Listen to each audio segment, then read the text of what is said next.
Yes, sir. Okay, call this meeting to order. Let the record show that all commissioners are present. Please stand for the Pledge of Allegiance.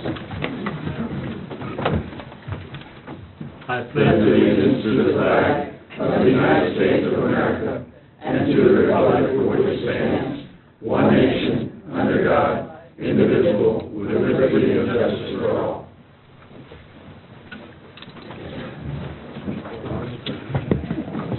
Okay, now, we're going to do item 46, a public hearing.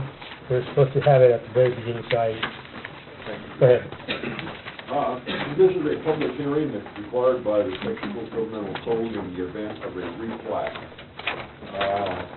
Basically, what this amounts to is the owner of Lot 9 in Pecan Six Springs Estate, Mr. Ellis, is replatting to take and add a 60-foot wide strip to this tract of land back here, creating what will be then Lot 9B.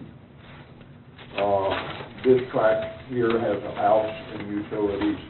This tract is exempt from my subdivision regulations. The purpose of this hearing is for anybody that has a question or cares to voice any pro or con to do so. Back here in the back, let's see. No questions, comments? Okay, And we'll close the hearing. Judge. okay, thank you. This hearing is now closed. Judge, you want to go and take care of 73? Yeah, we can, since we're here and we've done that, let's do item 73. He's going to jump to that item 73. You want to handle it now? Yeah. This is in Commissioner Ramon's precinct. I'm going to try not to cover the mic. I've been told by our IT guy when I lay the flat down, I cover the muffled Same one, mic. Same one. the same one you just presented. Sir? The same one you just Yes, presented. the same one. Motion to approve. There's a motion. Second. Any more discussion? If not, all those in favor indicate by saying aye. Aye. All those opposed, nobody, 5-0. Thank you. All right, now let's go back to item 4, approval of the minutes. Motion to approve is presented. There's a motion. I'll second, but I have corrections. Okay, go ahead.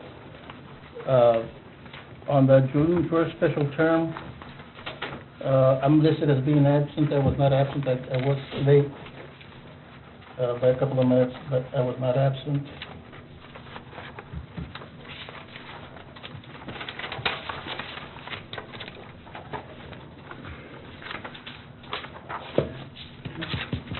On the July 11th, regular term for July, page 3,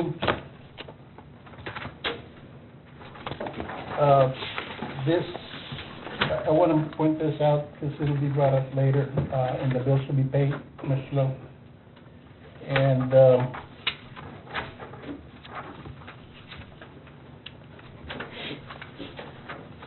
on number 17, discussion of possible action use of the Alcoa fields for the adult kickball league. Mr. Middleton, Commissioner Middleton made the motion, I made the second. And it said, so as long as no one group is adversely affected, the motion, I believe, Commissioner Middleton, was that no youth group was affected, because those fields are primarily for youth and Yes. adults, so that needs to be corrected. On 26, was supposed to have gone through the attorney's office. This is, Counselor, on the partnership with the Better World books. It was postponed or tabled to go to the attorney first. Did they come to you with it? I know that we did review numerous contracts from the library this past, or last couple of weeks, Commissioner. I don't know specifically if that was one of them. Okay. I believe it's coming up for a vote later. Okay. And then on the July 27th special term, item 9, there is a motion and a second. A motion to approve and authorize the judge to sign. There is no vote stated there. And the same with item number 12. there is no vote stated there. That's all. Okay. Any more discussion on? If not, all those in favor, indicate by saying aye. Aye. All those opposed? The ones that there was no vote stated, are they gonna go back and bring that back to us? I think they... She'll make the change. She'll make the change. Okay. All right, now let's go to item 5, citizens' comments. And the first one is Laura Allen, Alberti, Republican Party Chair. Go ahead, Judge. I'll make this very brief, and Judge, if you will, if you'd indulge me, maybe I'd like to come back later Sure. when we get to the item. I'm here more specifically to speak about item number 28, which is the discussion of possible action on the elections administrator. I recognize the authority of the court in item number 27 in creating the position. However, at this time, without any further comment until we get to the item, I just would like to say that by the Elections Code, Section 31.032, appointment of the administrator on the County Election Commission, the position of the County Elections Administrator is filled by appointment of the County Election Commission, and it lists the members, which I think you're all familiar with, and I would just ask that you proceed with caution on that item. And if it does come up for discussion, I would like to come back and speak. Okay, thank you, good. All right, next we have Martin Wardlaw.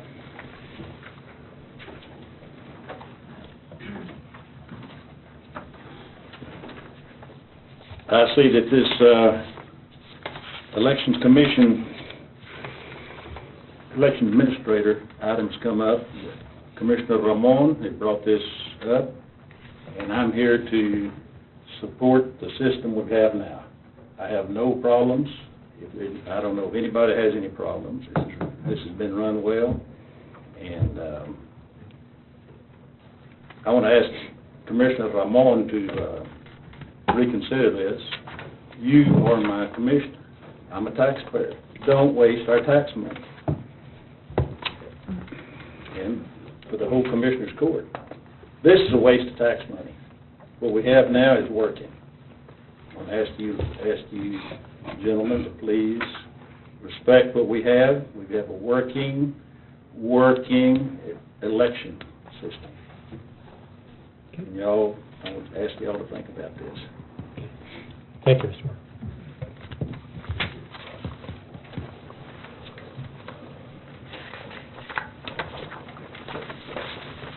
Okay, Lieutenant Ramon? Judge, I want to wait till the item comes up Okay, on the agenda. okay, thank you. Okay, anybody else that forgot to sign the citizens' comments that would like to approach? Thank you. All right, next we have item 6, presentation by First Southwest regarding market update and discussion of financial capacity. The reason why I invited Michelle over here is because some of you were interested in going out on a tax note, and so she brought information related to that. I think I passed that out to the commissioners already. I got Is this it. the one from last week? Yeah. It's updated just a little. Okay. Commissioner Nettleton had brought up about a 7-year, that on the tax note, we could only do the maximum of 7 years. Okay. And the proposal that was in our package did not go to 7 years, it was 10 to 20. Does this one have a 7-year? Okay. Yeah, that's part of the update.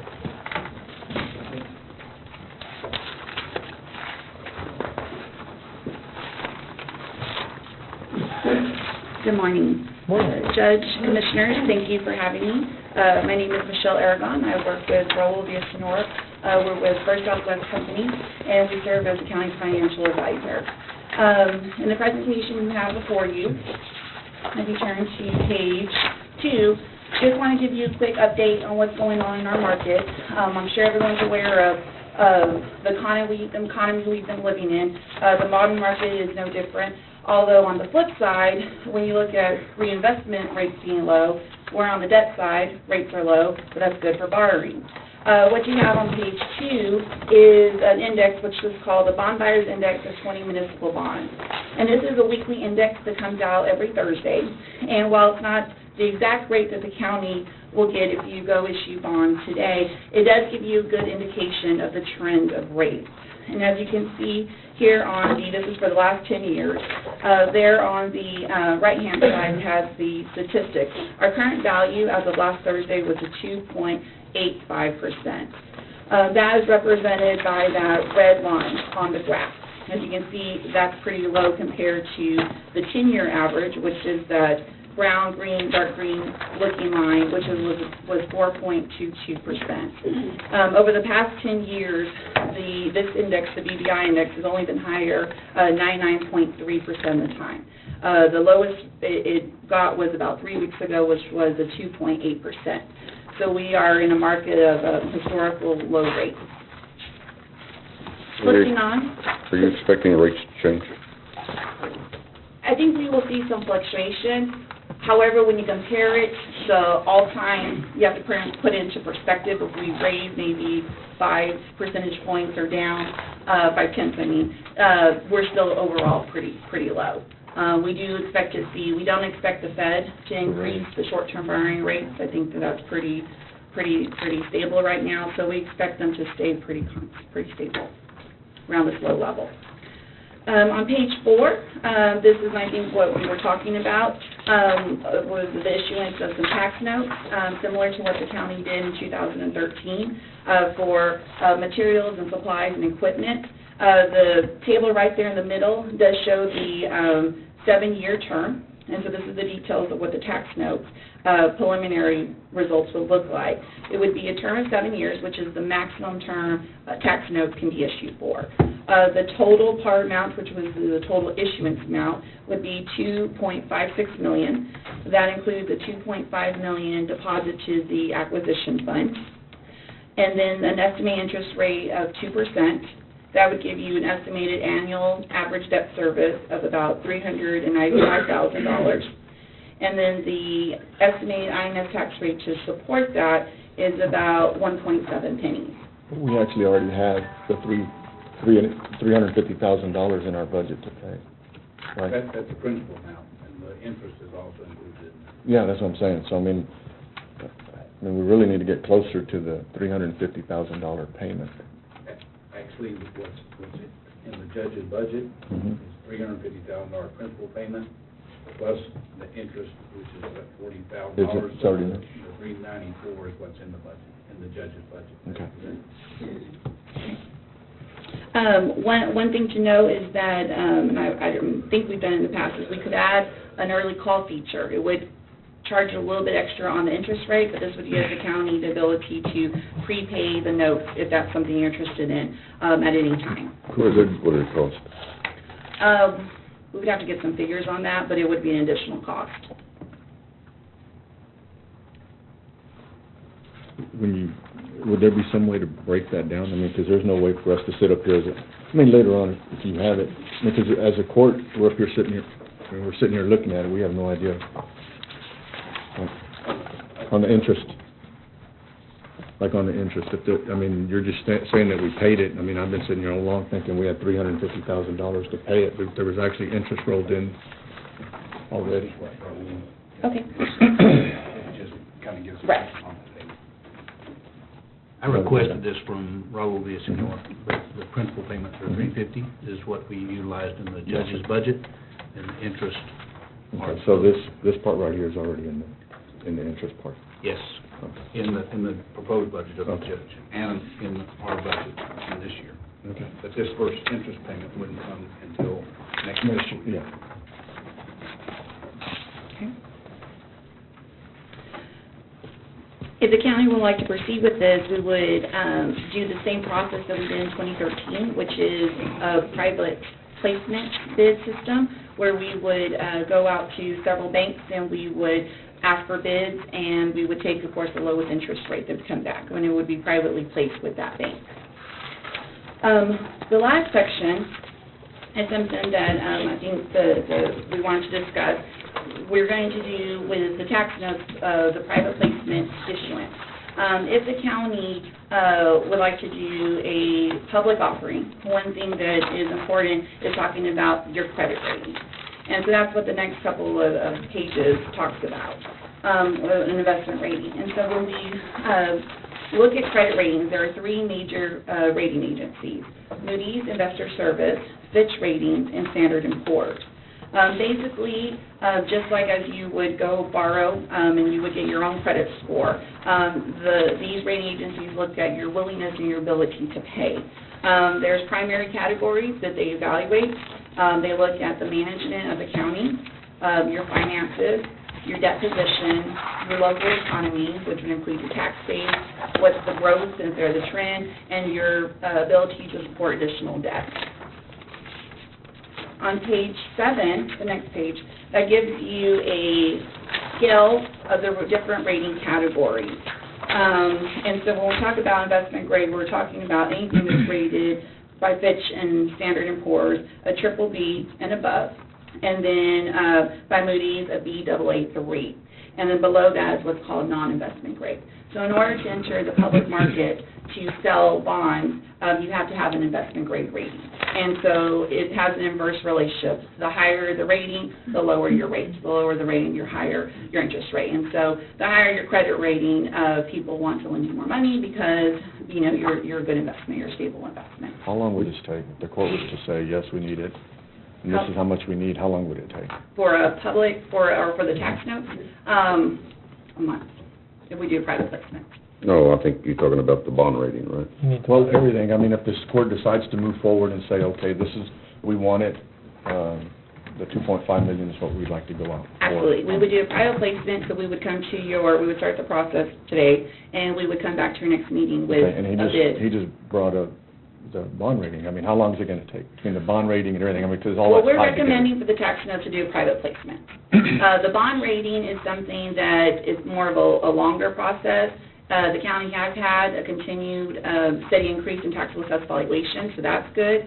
And, you know, and then so we look at the finances, so that's the longer process. When you go into a public offering, it takes longer because we would have to go through the rating process and then do the public offering. Private placements are... Has this county ever had Yes. our bond rating? Yes, we did one when we did SL 79, I think it was an A-plus rating. An A rating. And that was 6 years ago? 2011. And that was supplemented, of course, with the tech dot Yeah. payments. So that helps the credit ratings, the credit agencies looked very favorably upon that. What's the cost to go get a bond rating? It depends on, they do it based on the par amount of your issue. So they have ranges from, you know, $1 million to $10 million, usually about 15 to 20,000. But we can go get a bond rating without an issuance. You can. You can get, what we would recommend is to get, since we've never gotten one without the tech stop payments, because that was for that specific issue, we would get an indication. That way it's not released to the public. That way we could evaluate it ourselves and make sure that they have all the information, and then we could. What's that gonna cost? Off the top of my head, we would have to get quotes, I would say $15,000. But for the tax notes, we're recommending a private placement, which Yeah. means you do not have to get a credit rating. No, I understand that, I'm just asking if we decide to go for a bond rating, what kind of money are we looking at? Gotcha. But, I'm sorry, Judge. The reason I asked her to see what were the advantages of going for a bond rating is because I've heard some commissioners and some people wanted a judicial center. So if we get a judicial center, it would be better to have a bond rating. Is that what Raul told me, right? Yes, that's absolutely true, because when you do a private placement, these banks, they typically look at smaller issues and shorter issues. You're only going to get a fixed rate out for 10 years. If you want to go longer than 10 years, it's going to have a rate reset, which basically means you're issuing a variable rate debt if you do something longer than 10 years. So if you want a larger for a judicial center, obviously you're going to want to match the useful life, so it's going to be a longer bond issue than 10 years. And so it would be beneficial to go out into the open market, and with that we will need the investment grade rating. If it's an election, a bond election, will that affect the rating, or do you need the rating? No, we did that for the library. I think we did private placement, and there were general obligation bonds. And it was Because of it is an election, the taxpayers approved the tax to cover it. And it is, yes. So you don't need the rating. It could go either way.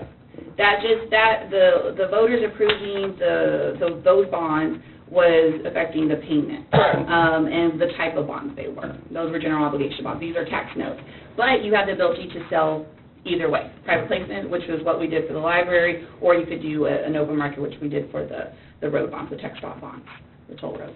I think it'd be our benefit to try to get the rating, wouldn't it? I mean, if we have other projects. If you're gonna look at debt, you need to get a rating. And we've talked about a judicial center, we've talked about a sports complex, we've talked about other major capital Right. improvement And if projects. you're talking about something large like that with Right. this longer useful life, you're gonna wanna go out and you're gonna wanna go out with getting a fixed rate instead of having a reset. Can you get us an exact price on the cost to go do it? Yes, sir, absolutely.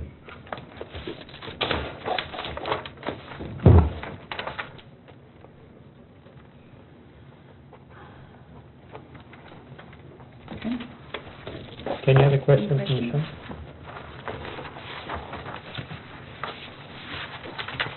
No other questions? Thank you, Michelle. Thank you so much. Have a safe trip back. Thank you. All right, now let's go to item 7, discuss possible action to review a proposed agreement program for the work of Alberta County Form Madison Group Affairs. And this is basically renew the agreement for Madison. We have done, I think you've hired them back. Motion to approve, authorize the judge to sign. There's a It's mo- the same Yeah, price. Same price. Okay, Second. you second? Any other discussion on this one? Could we get them, the 42? Could we get them maybe to come do a presentation every now and then? I mean, I don't think we've had Sure. one. Sure. I can ask them to come on down and do a presentation. Okay, there's a motion and a second. All those in favor indicate by saying aye. Aye. All those approved? Against, I'm sorry, nobody? 5-0. All right, next, item 8, discuss possible action on proposed county budget for 2016-2017. And the reason I put this one up is because any changes on the budget, I think these are the times that we could, at the same time, item 65, we forgot to include, and I forgot to include the IT master plan budgetary numbers for 2016. So, that's why I put it on the agenda. Frank, this budget, where we're at right now, uses most of our reserves or our cash to balance. Yes. If I figure this right, and the $910,000 that we put aside for Laughlin is in the beginning cash balance, but it's not in the budget. Actually, the $910,000 has not been drawn down yet. Okay. So is it part of the beginning cash balance? It's not included. And the 1.8 million, No, it's not in there? no. I believe now, though, with looking at the treasurer's report for this month, that the $1.8 million is probably a little overzealous on my part as a beginning cash number. If I figure this right, and I realize we're using beginning cash balance to balance it, but it still shows the budget to be, if you look at revenues versus expenditures, you're 2.6 million out of balance, That's correct. without using all your reserves. Or not all your reserves, but a portion of your beginning cash balances. That's correct. It reduces our current beginning cash balance from 4.2, more or less, depending on what that is, down to 1.8, That's correct. which then, going into the next fiscal year, not this one coming up, but the one after that, will most likely be staring down the back of a tax increase. Without question. But there are things that are included here that you have other means of paying. The presentation that Michelle just made for the $2.5 million, if you take, for example, all capital expenditures are included within the judge's budget here, that's $1.1 million. The contribution that's gonna be made to the Westgate. Mhm. The beginning cash number needs to be adjusted for the $910,000. That, by the way, needs to be drawn down before September 30th, Mhm. because we have it budgeted to be repaid in this fiscal year. So with those two items in there and moving some specific line items out of the operating budget, for example, the contribution for Frontera Road, the Westgate contribution that we're gonna have to make, capital outlay being pulled out of here, this can be, shored up with the tax note and not affect your beginning balances at all. So take all the capital and all the other expenditures and put them under the tax note, and then free up Specific that projects. that 2.1 million. Right, not operating, but Yeah. specific Yeah. projects.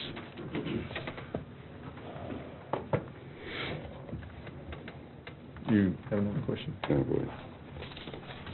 We just got our treasurer's report. We have $7.8 million in our interest and sinking. And if, later on this afternoon, you get a chance, I totaled up what our payments are, and they're 4.7. So our beginning cash balance is different than what we started with in our budget. Those numbers that you see there, when we first started working on the budget back in May, those numbers came from there. We haven't changed those numbers up to now, so. And I was looking for an interest and sinking right now, what it was in the thing, but I think it was like 2.1 million, I think what we're. 2.3 is what I 2.3, estimated. and I came up with, 3.1. Yeah. So I mean, we'll need to look at it. So right there, we're about $1 million in the positive. Yeah. Or more than what we said that we were going to have. And when you brought up the 1.8 million, the beginning cash balance in the general fund, since we've not drawn down, there's another $910,000 that's going in there, That's correct. right? So that's gonna kick up our dollar amount. That's And then correct. we have to have an expenditure, because the way it looks, we're not gonna use all 910,000 at the end of it. About half, right? I'm crossing my fingers. Don't hold your breath. Let's just take it. Don't hold your breath. Yeah, I'm crossing my fingers. Well, and again, I bring up that we don't have a line item in case that 910, if we don't use it all, we don't have a line item to put any money back into our budget, whether it be $50 or $100 or $400,000. That's correct. There's also not a line item in there for the 167 that we were getting from, tax. That's health insurance. Our health insurance. I mean, there's a list of other stuff. I mean, I agree with you that if we took the $1.1 million out of capital expenses, that would help. There were several things that were discussed back on the July 27th meeting that may not be possible to fit in. There was discussion of, $340,000 per precinct plus a $250,000 for paving. Realistically, I don't know whether those are gonna work in the So budget. we need to come up with a dollar amount on what we want. The whole purpose of the judge did his part on putting the budget together. It's now the court's the opportunity to fine-tune the budget and put the things that the court wants. So as of right now, we need to look at the 910, put it in this budget. Right. And then we need to look at an expense item to expense some of that money out towards that project. So some budget workshops probably need to take place so we can fine-tune. There was also, Animal control is not. and I've got the dollar amounts on it. The other thing was, when Judge Allen was here, we'd received money from the state, per precinct, I think like $42,000 apiece. And then we were supposed to set up a district, and what had happened is we set it up on the line, right? Mm-hmm. And that value, when I asked the question, was $58 million. And that tax is being put into all the other, into the general fund, into the interest and sinking, and part of it into, road and bridge. But by statute, or when they told us what we needed to do in order to accept the money, that money was supposed to go to Road and Bridge, if I'm not mistaken. It's specific use. Huh? It was it had to go to Road and Bridge. It had to go to Road and Bridge, so that money needs to be backed out of, interest and sinking, and backed out, fall out of the three departments. It would come out of the general fund, really, for it come from. Okay. Well, the thing is, though, you still have to pull that dollar amount out of Road and Bridge, whatever little bit that is, because that whole dollar amount, then the court needs to decide how we're gonna split that up. No, that's exactly right. What needs to happen there is that a new line item, a new revenue line item for that specific monies Yeah. should be placed in the Road and Bridge, and then corresponding expenses for that revenue item in Road and Bridge. And I don't know, when you look at our roads, we have 183, on paving budget, we have 100, 83, 80, 46. and 46. I mean, I think we need to go to 100, 90, 80, and 46, because, I mean, you look at your percentages of roads, I mean, you have, if you look at a percentage, you have more than 3% more roads than I've got, and I mean, Gus has the most roads. So I think if we did whatever dollar amount we create with that value, I mean, if you broke it down by a percentage of asphalt, or by... I don't know what the stipulation was for that. It needed to be specifically. It was broke down by mileage. The state requires you to break it down by mileage. Total miles in the precinct? Yeah, they allocate the money and they fund so much per mile, and then that allocation is divided depending upon the miles. The thing is, though, that when we divided the miles, when we divided the money that we got, it was divided evenly, though, per precinct. Yeah. So, I mean, we need to get to a percentage to where it's divided by a percentage, I would say, based on whatever you're getting now. I mean, and then, like I say, I mean, if you look at precinct 2, 3, and 4, 2 being lower and 4 being higher, 3's in the middle range on the road. So his budget, I think, would need to come up at least halfway between the 80 and the 100, and what do you get, Gus, 101, 105? On paving? 106. 106, so I mean, it needs to come up halfway between that. Yeah, I mean, that would be fairly easy to do. Yeah. As And I long as think everybody agrees. if we took that number, well, I mean, I'm just throwing out stuff, I know it Sure. still needs to be voted on, but if we took that number and figured out a percentage per precinct, then we can divide that into the 200 and some odd thousand, whatever this other value's gonna raise. Yes, without question. Okay. If we're gonna look at a bond rating, they're gonna want certain reserves to cover those debts. They want operating capital. So many days of operating capital. Well, you get dinged Yeah. if you don't.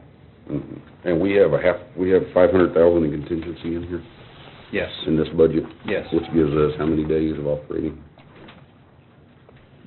I don't remember what the actual per day cost was, but, According to the independent audit, yeah, we had about 9 days.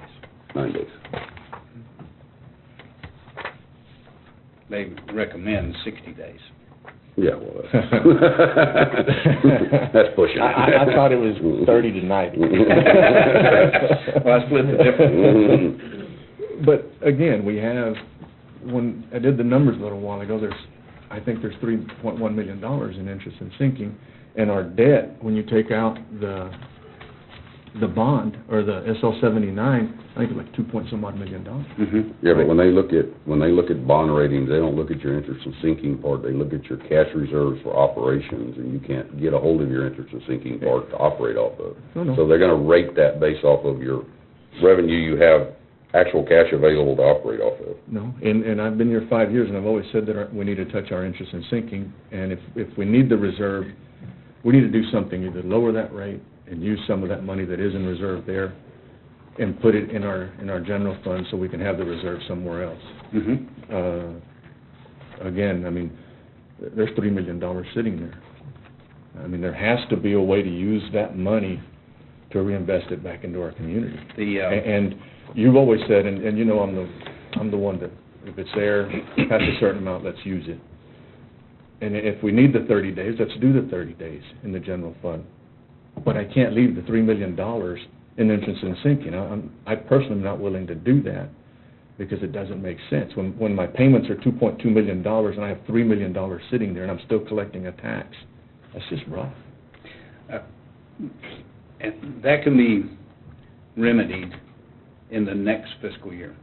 It can't be remedied by the end of this fiscal year. And the way that you would do that is you would reallocate your rates and lower the amount allocated to interest and sinking fund, and increase your M&O, which is your general fund rate, and come up with a number that we are comfortable with in interest and sinking fund. Let's say that's $1 million. Mhm. Well, if that number was $1 million in the judge's budget that we have on file now, there's $582,000 more dollars that could be added into the revenue side of the general fund to increase your M&O surplus, and that would help on your rating. So it can be remedied within a fiscal year. It's just what number that you want, that you feel comfortable with in maintaining in interest and sinking. I think the interest sinking fund needs to be maintained at least by the amount of the tax dot payment. In the event that the payment is late or we run into an issue, we need at least one of those in reserve, in my opinion. Is that $3,750? We're not even there now, and we have $3 million. I mean, that's a guaranteed payment. There's- Our payments are Well- $2.1 million, Mhm. right? Plus That's interest. above, yes. So when you take that into consideration, if you did 50% of that, I mean, There's that's one more than, payment. that's more than what our auditors are saying that we need to have. There's one payment that's an interest payment that comes due in March of $500,000. each year, $500,000. The other $3.2 million is paid in August. So, and that, the $3.2 million is the principal and the other interest Even payment. if you added the 500 to the 2.1 and you just say 2,700,000, even if you set aside 50% of that, 1,300,000, it's still not $3 million. Yeah, You know, even if you set aside 50% of it, taking in consideration that you know you're gonna have that $500,000 payment worth of interest, and add it to what our regular payments are, you know, 50% is still 1.3, not $3 million. I mean, it's just a lot of money just sitting there, you know, to where it's a reserve that, in my opinion, we don't need. If you need them, if we keep getting dinged, and we have been, I've been here 5.5 years, how long, you know, since that other auditor's been here, since 2008? And he said that we've never had the reserve in our general fund. This is a way to get it there, yes, you know, and you still have the reserve. yes. And that INS, from when Commissioner Nettleton and I started, it went from, what, 1 point something million to almost $8 million now. Mhm. And it's just sitting there, never used it. And I agree with Commissioner Owens, we've got to find a way to. I was done my job. Keep us from spending it. Well, and the reason that we're able to borrow the money, and I realize that, is because we have that money in reserve. We've actually budgeted a $350,000 payment for it, because we had it.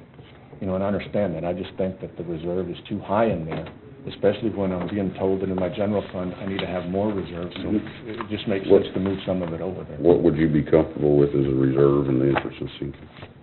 That $1 million number is probably a good number.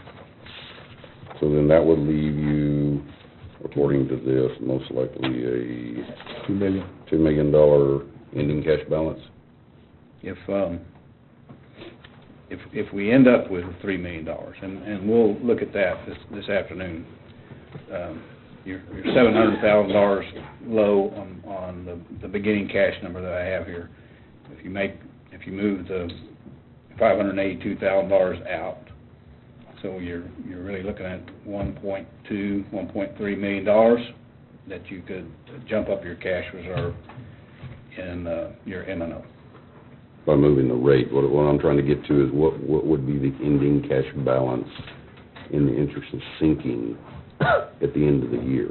At the end of this year, it's going to be between that $2.5 million and $3 million. I don't know exactly what that's going to be, but that's what it's gonna be. Okay, so instead of, if we're concerned about having that money sitting there and not using it, instead of issuing debt, would we not just, do a budget amendment and change, the line of credit number up to $1.92 million and issue part of that instead of in debt and just pay it in cash by the end of the year? Well, the problem with that is, you cannot borrow money for operational costs for the county. No, I'm not talking about operating, I'm talking about your capital, the capital in this budget. Okay, well, you're talking about in the 16-17 budget. Yes, I'm talking about the $1.1 million capital. If we amend this year's budget, instead of doing $910,000 line of credit, do a $1.9 million line of credit, and then take that, roll it over, and use it to pay the capital in this budget for next fiscal year, because you're gonna have the cash in the bank. Well, you've got, less than 60 days to accomplish understand that. purchasing all that, all those capital items. Well, you wouldn't have to purchase them all, you would just have to have the money sitting there. Same thing we do in a tax note or anything, or the line of credit now, and we don't expend it all at that year. We pay off the debt, but we don't expend the fund. We actually did line items 2 years ago that we did that with that, like what you're saying with the money, and then each department had X, and then they had to be able to. I mean, if the purpose is to get the money out of the interest sinking fund, to reduce that down to $1 million or $1.2 million, and you have 2 point something, instead of issuing debt, then we just readjust what we got in this year's budget and use that to pay the capital for next year's fiscal year. It's a thought. We can think about it. I mean, I don't need an answer right now. And one thing, I was gonna come through here and try to look at it. What we collect with taxes and what we collect on tax and everything else does not make our payments on our interest and sinking, No. right? So we're off about $500,000. So if we're gonna have in reserves 1.1 million, you need to add that other, $500,000 or whatever we're gonna be short to make sure that we retain at least the $1.2 million at the end of, the 2017. That's correct. Right? So, I mean, it gets a little bit more complicated, and I understand that. I know you're sitting here listening to me, sort of thinking, what the hell's next? But, if, whatever we're short needs to be added into whatever we have, whatever we're gonna have as a reserve. That's correct. Okay. I think the current, and I've got it here. That's why you can't look at the $2.5 million beginning cash number. You gotta look at what the projected ending cash number The is. current interest and sinking fund for the upcoming fiscal year in this budget is out of balance by $743,000, revenues versus expenditures. And you're using your beginning cash balance. I mean, I know how we're balancing it, but it's out of balance by $743,000. So you would have to leave enough in there to accumulate an additional $743,000 to cover all your debt service. Yeah, that's why To balance it evenly. That's why you wouldn't just look at your beginning, Yep. your estimated beginning cash number. You look at what your estimated ending cash number is gonna be. So you wouldn't move All of it. all of it. Yeah, you just move a portion. Because then you're still $385,000 in the road and bridge that we have to, and when I understand we're balancing it through the reserves, but. So are we going to have more workshops, Judge? Because, I mean, I think all those numbers needs to be Yeah. taken in and put out and everything. Yeah, you're right. Yeah. Does the court want to give direction as to these capital outlays to take some of them out? Are we gonna leave them in? I thought the point was to put them under the tax note. Okay. Is that not? And you're, yes, that's the way I understood it, but you're talking about making the amendment. I'm talking about amending this This fiscal fiscal- year's budget. Instead of doing a $910,000 in this fiscal year, up that amount and pay some of that capital out of the reserves and leave the rate to cover the $700,000. And I don't know what that number comes to. I mean, we'll have to sit down and look at the number. And if we can't do it, we can't do it. But instead of issuing the whole 2.5, use some of that cash reserve in the interest sinking fund to do capital that we're gonna be doing anyway, Mhm. and then issue a lesser amount or whatever we decide to do at that point. It's cheaper to go through the tax note. If you deal with a line of credit, you're probably looking at 4 or 5% interest rate. Then we can do it that way and then just pay the money for the early call and then use the cash to pay down the debt, if that's what we choose to do. Mm-hmm. I mean, I don't know what the number is, I haven't got to a number, because it's hard to say what that number's Yep. gonna be. And if we're gonna do it for this fiscal year, we've gotta do it We gotta do it. next month, unless we do a Well, special meeting. I think we've got an item on the agenda to address the tax note. Mhm. And Well, you can't issue debt in a special meeting, I think you have to do it in a regular. That's why it has to be done this meeting. I've got a question again. So the capital improvements, the capital outlay requests, all those are going to be followed as they are now? Oh, I'm not saying that, I'm just saying, I'm just talking about the bottom number, those numbers Leave it. probably need to be And that's readjusted. why I think we probably need to have a workshop to go. Yeah, well, because I think that some of the commissioners' requests in here, could be handled with that difference in that value from the Sure. pipeline. Yep, So some of that might be able to come out of here. yep. Yeah, Were we gonna go item for item? Not today. Hopefully Really? not. do what? Okay. So on the animal control, y'all just wanna wait till the workshop? I think it'd be better addressed at the workshop. Yeah, Mhm. okay. All right, come on, Frank. When are you gonna try to set a meeting? Next week? Next week is possible, as soon as possible. The following week, we got TAC, I don't know who all's going, but We're all going. everybody's going, Yeah, we that week of the 22nd. we'll probably set up a meeting for next week.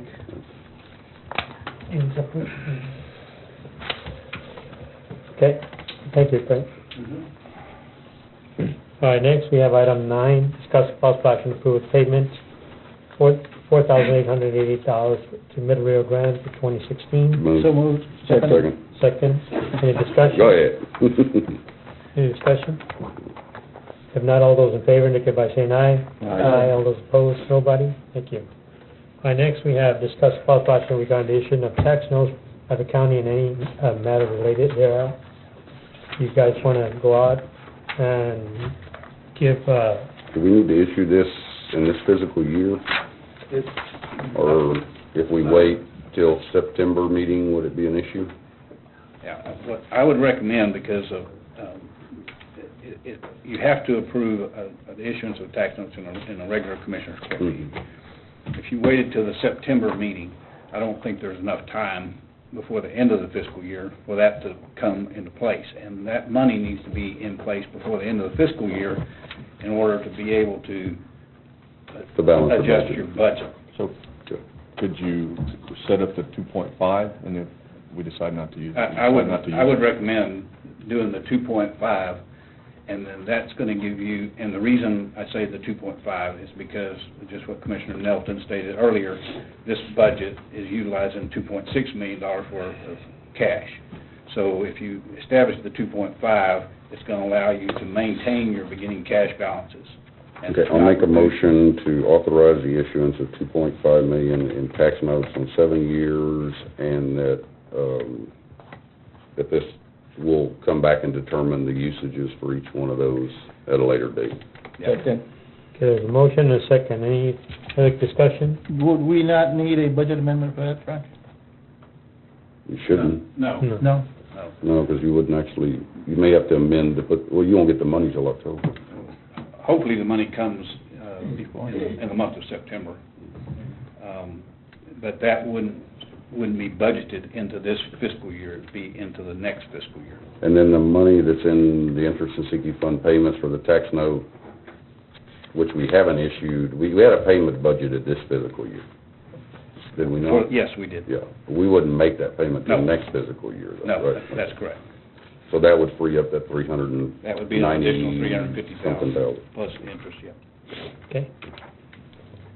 Okay, there's a motion, a second. All those in favor, indicate by saying aye. Aye. All those opposed? 5-0. Thank you.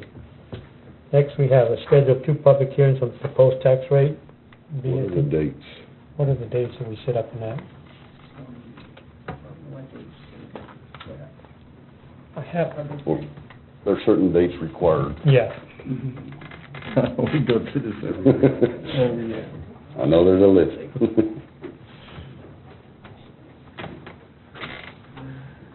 Did you get the list? You have to publish so many days in advance, and I don't remember what that is. Do you remember, David? Okay, let's come back to that. We're looking at that. Okay. We'll come back to that after, they're gonna go get this. Okay. All right, let's go now to item 12, discuss possible action with approval of 2017 CEA membership dues, amount of $488.79. What is this? What benefit do we get from this, Judge? Basically, it's, advanced training for the judge and, It's for the judge, mhm, so you can go to training, mhm. and I'll make a motion to approve. Second. Motion and second. I'll give each you more training. Okay, there's a motion and a second. All those in favor indicate by saying aye. Aye. All those opposed, nobody. Thank you.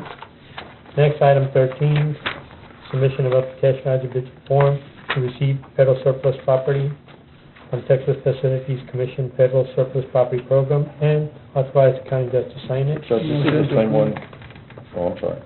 Motion. Well, there's some deals on there. Our previous judge had actually put on there other individuals that could sign when they went. Is that federal surplus, it's the same thing? No, Is it a different one? it's a different.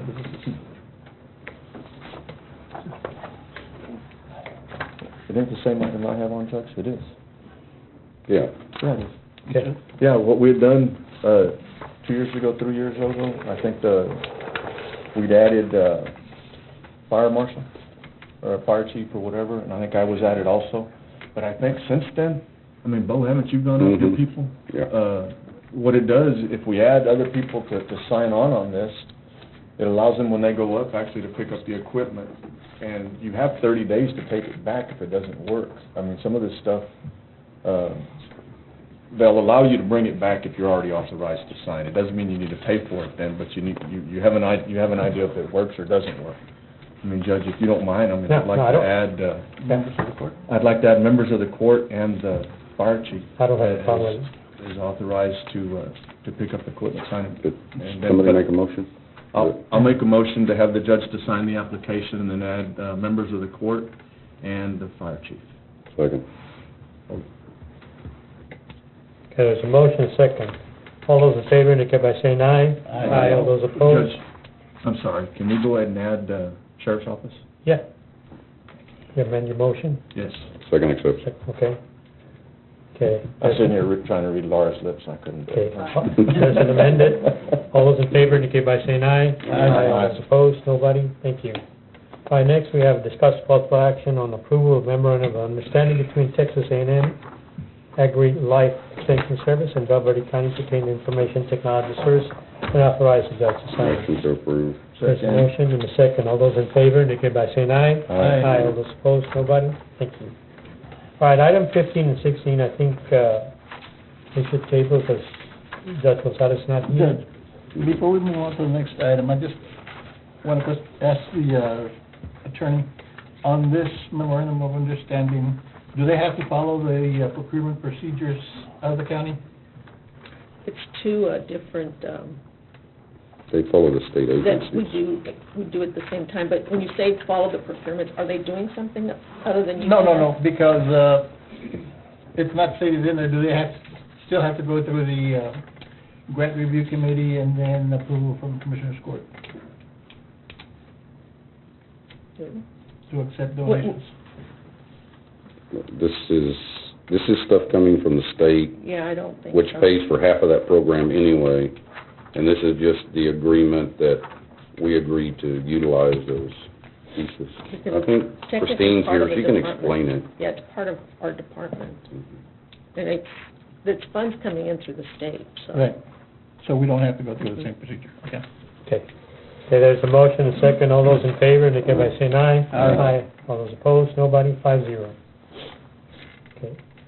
Item 15, 16, I'll make a motion to table. Second. since the there's a judge motion, a isn't here. second.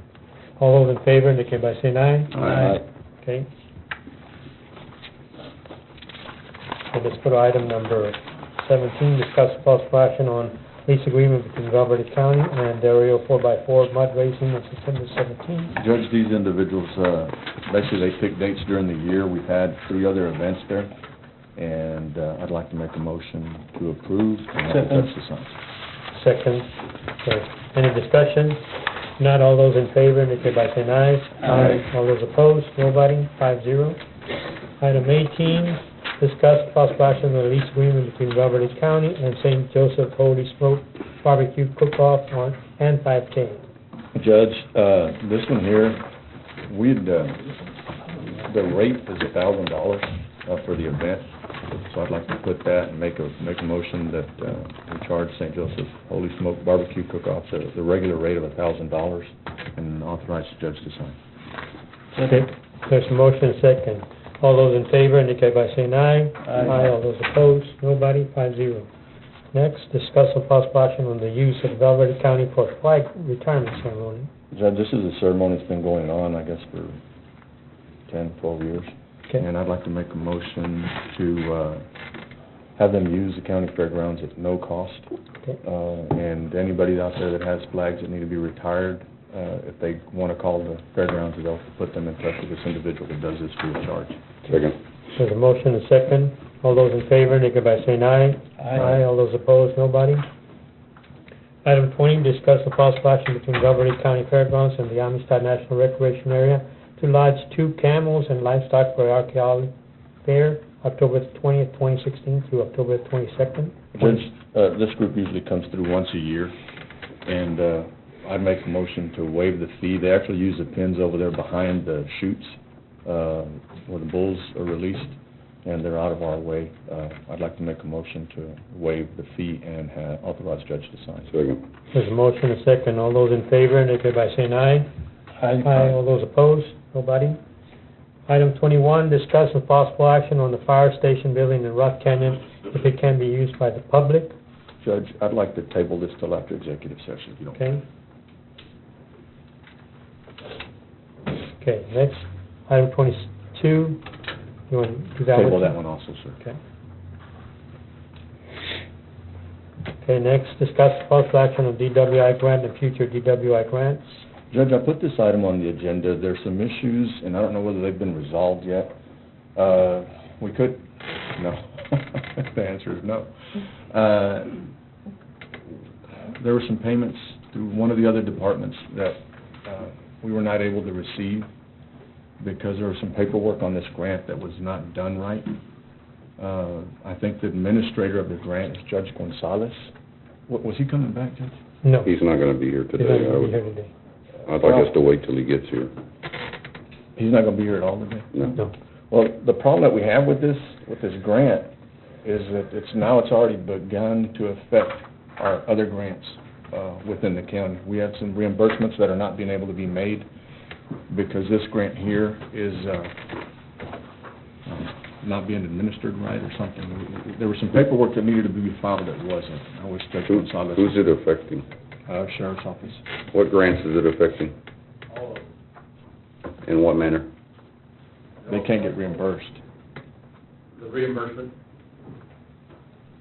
they're on a fund hold until the FSR is filed. What's the FSR? It's a report of expenditures. From? The DWI. The DWI grant. Okay. And it hasn't been filed? As of 4 o'clock Friday night. I haven't checked this morning. They're coming down to perform an audit. The state is on the 16th. That was when they were really scheduled to come down. We sent the information that they needed to perform the audit, and Judge Gonzalez contacted them to delay it. It's going to delay funding. What authority do we have? I mean, the administrator of the grant is Judge Gonzalez, is that right? Administrator of the grant is Valverde County. Well, the problem is that he's listed on the paperwork as administrator of the grant, and that is affecting everything that we do. I don't know whether the court has the authority to give that title or position to somebody else. Or didn't you give it to Carl? I thought that's what we did. Okay. And I'm going to keep asking questions because I know the answers, but that's not what's happening.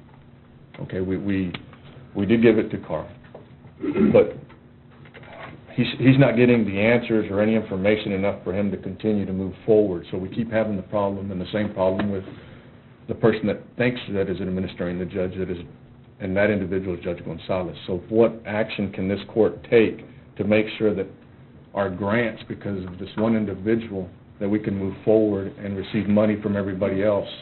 I mean, I don't understand what action we can take, because what we've done should have taken care of that, and it's not doing it. So, Right, when you I mean, said the judge called and asked them to delay, what was he asking them to delay? The audit or the Yes. payment? The audit. And did they agree to do that? They will agree to delay. There's no reason to delay. and that's just it. The problem is that the individual that made the decision, it was not his Commissioner decision to Mr. make. Something. May I answer? Yeah, go ahead. The changes to Carl Esser is being delayed because Carl Esser is not an employee of the county, and on those E-grants, Texas E-grants, He is an employee. the person has to be an employee. That's according to Carl.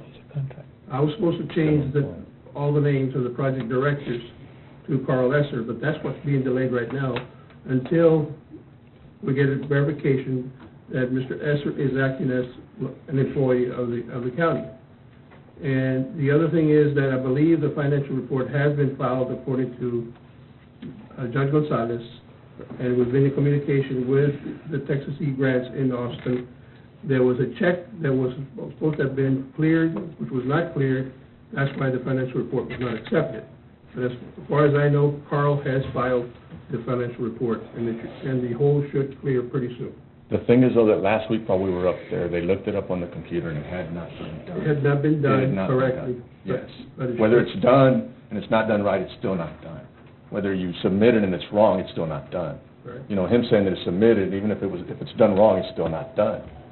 I mean, you know, depending on how you ask the question, is the answer you're gonna get. You're gonna have a special meeting next Monday, right? Hopefully, Can we get Carl and the judge here? sure. Well, I don't know if I can get the judge, I don't know if he'll be back, but Well, I don't know if he's coming back. If we could just get answers from either one of them, I'd Yeah, either one, Yeah. It just works easier if one or the other standing in a room. Yeah. Frank, what was the basis for the request for delay? They I had can't. requested some contracts, and they were having difficulty locating the contracts. Contracts within the grant? Contracted employees. We, Not contracted employees. Independent contractors. Contract services. With the independent contractor, Hired by the judge. yes. Well, Do those not need to come to Commissioner's Court? they weren't really They weren't classified employees that way. according to the judge. we have something coming up that we should probably be talking about that part of it in executive session. Right? Yes. Okay, let's just quit on that. Okay. Motion on the table, and I'll bring this back. You can put it on Monday's meeting when Judge, do you mind? yeah, no. Okay, let's move on to item 24, discuss possible action regarding the county judge authorized to evaluate, command, discipline, or terminate the following department heads: fire department, library, risk management, human resource, veterans office, and informational technology. Judge, I'd like to make a motion to approve, as presented. And just, the court, I'm not making a motion to give up any authority that the court has, but just actually, give a little bit more authority to the judge. what authority? To discipline, terminate, evaluate, and commend. That's taking all the I'll power away from the court. I'll second that We motion for could- we the still- discussion. Okay, we still have the authority to do it if we want it. I understand we We can have still bring the it. authority, but then we have no authority over a termination if it's done. You're giving up all your authority. Any one of these employees can be fired, and there's absolutely no recourse that we can do if we don't agree with it. I think we, I mean, we had this issue once before, and you were the one that wanted it moved under the court, so we moved it under the court. No. Now we want to move it back. and I was fixing to say that we had done it once before, and we ended up going and reversing a decision that was made, and at the end of it, we ended up going back to the decision that the judge had made to begin with, and I think that's what needs to stand. I make a motion to to approve as presented. I think it needs to be the judge. What, I think, go ahead, Jeff. Commissioner, what you're stating there to me, the way it reads is you're changing the organizational chart, or you're not changing it. What do you want to do? I'd rather not change the organizational chart, Judge. I think that the judge has always had, has been in charge of the individuals that are the heads of these departments. And now we're just giving the judge authority to evaluate, commend, discipline, and terminate, other than just the day-to-day operation. And I think we'd gone back and taken that away, which I think when the decision was made, we actually went back after all the dust settled, and we went back with the original judge's decision with what she had done. And I just think we need to get back to that. I think we need to maintain control, and if there's somebody that we want to terminate, then we need to put it on the agenda and terminate them, and that's a responsibility this court needs to have. Okay. I have a motion, Okay, Judge. there's a motion and a second. Okay, all those in favor indicate by saying aye. Aye. All those opposed? Aye. I abstain, so motion dies. All right, next we have item 25, discuss possible action on paying county crews overtime while working at Moody Fire. Judge, we had talked about this once before, and I thought we had a court order, and we decided to go ahead and pay We them. did agree on all emergency situations, they would be paid overtime. I just wanted for clarification if, Did we not have a court order on that, Frank? Where is it being paid? that was one of the main Become out of reasons here. Where the money coming from? Right. And I thought we had talked about contingency, and I think. Oh, okay. Sir? Yeah, maybe Yeah. you're right. We talked about contingency. And basically, there was several of them that went out this last go-round, and it was just on comp time. Are you talking just about hours worked over the regular schedule? Yes, yes. We had some that had gone in there and worked 10 hours during the day. They're not gonna get paid for that. Basically, they'll get paid for whatever they did over their expected daily rates. That work? Yeah, y'all, how are we gonna, Calculated? yeah. In the timesheet, they put it down on the timesheet. We'll just need to take it out of comp and figure out the rate, whatever they get paid per hour, the time and a half, except our exempt employees. In the time system that's in place right now, is there a line item? No, sir. It was just written down as comp time. We don't have an overtime in our system at all, do we? I didn't see it. Frank, that overtime would be considered time and a half? I mean, If it's over. overtime? And all of them, like I say, there were some that showed up on one day and did the 10 hours, or like ours are on 10-hour days, our crew. So they showed up on the 10 hours, and then they won't get paid for the time that they were there during the regular hours, and then they stayed, some of them stayed till 7, 8 o'clock one night. Why don't we have a overtime deal on our time system? Because we never had, that we were gonna pay it. There has to be something you just turn on to have overtime Well, that's. available. It was a form. You turn on a, But even on our form, it's not. No, that's what I'm saying, we're gonna have to have it programmed in there to put a line item in there for pay. And then it'll be a simple process when they fill in their timesheet, so it can be calculated like that. But it's not in, now, I'm not saying we can't pay them, we can pay them. It's just the record keeping of the time is gonna be more difficult. so we need to get with Tyler and find out if we can use an overtime deal. I know we've done this before on a couple of that Deacon Coal Fire and some other stuff. That was before Tyler? Huh? That was before Tyler, You need so to- that was the old system. It wasn't. So we need a motion to go ahead and pay them the overtime, even though we got a court Yeah. order, but just make the motion to take it out of contingency. Right. Is that a motion? Yeah, that's a Second. motion. Okay, there's a motion and a Who's second. gonna contact us to let us know the hours? What we'll go do is, on my employees, we'll go back and figure out their hours, and I'll take you the timesheets. Okay. Okay, there's a motion and a second. All those in favor, indicate by saying aye. Aye. All those opposed, nobody? 5-0, thank you. And item 26, discuss the possible action on monies that we pay for Second International Bridge study. Judge, I put this item on the agenda. We had, I think with Judge Allen and Mayor Fernandez were there. we'd actually entered into a gentleman's agreement, and I think we actually had some paperwork that we were going to look at building the second international bridge, and we had funded a study that we put up $130,000 a piece to go to do the study.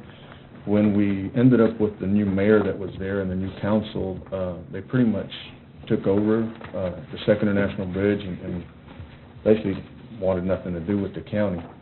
So since that's changed, I know we've talked about it a couple of times. I mean, I don't know what the court wants to do, but I personally would like to have our $130,000 back since we've been kicked to the I'll make a curb. motion to authorize the judge to send a letter requesting that the city reimburse us. I thought it was more like 200 and something thousand. That was the total we had set aside. That was the total? Yeah. Yeah. Would the motion be just for whatever? For whatever amount that we paid into the study for the Second International Bridge, that the city reimburse the county for that amount. Second. Okay, before we vote on it, I did talk to the mayor on this one, and he said just write a letter, so hopefully the letter will suffice that we will get our money back. Okay, there's a motion and a second. All those in favor, indicate by saying aye. Aye. All those opposed, nobody? Yeah. All right, let's take a 10-minute break.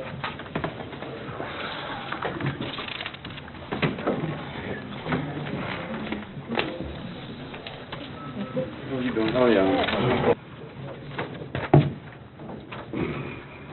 All right, we're going to go back to item 9. I'm sorry, item 8, discuss possible county judge budget. Go ahead. Judge, one of the deals on here that I didn't know, how are we paying for the $188,000 we're going to get back to Amistad? Or back to the textile? Okay, so how are we going to pay it back?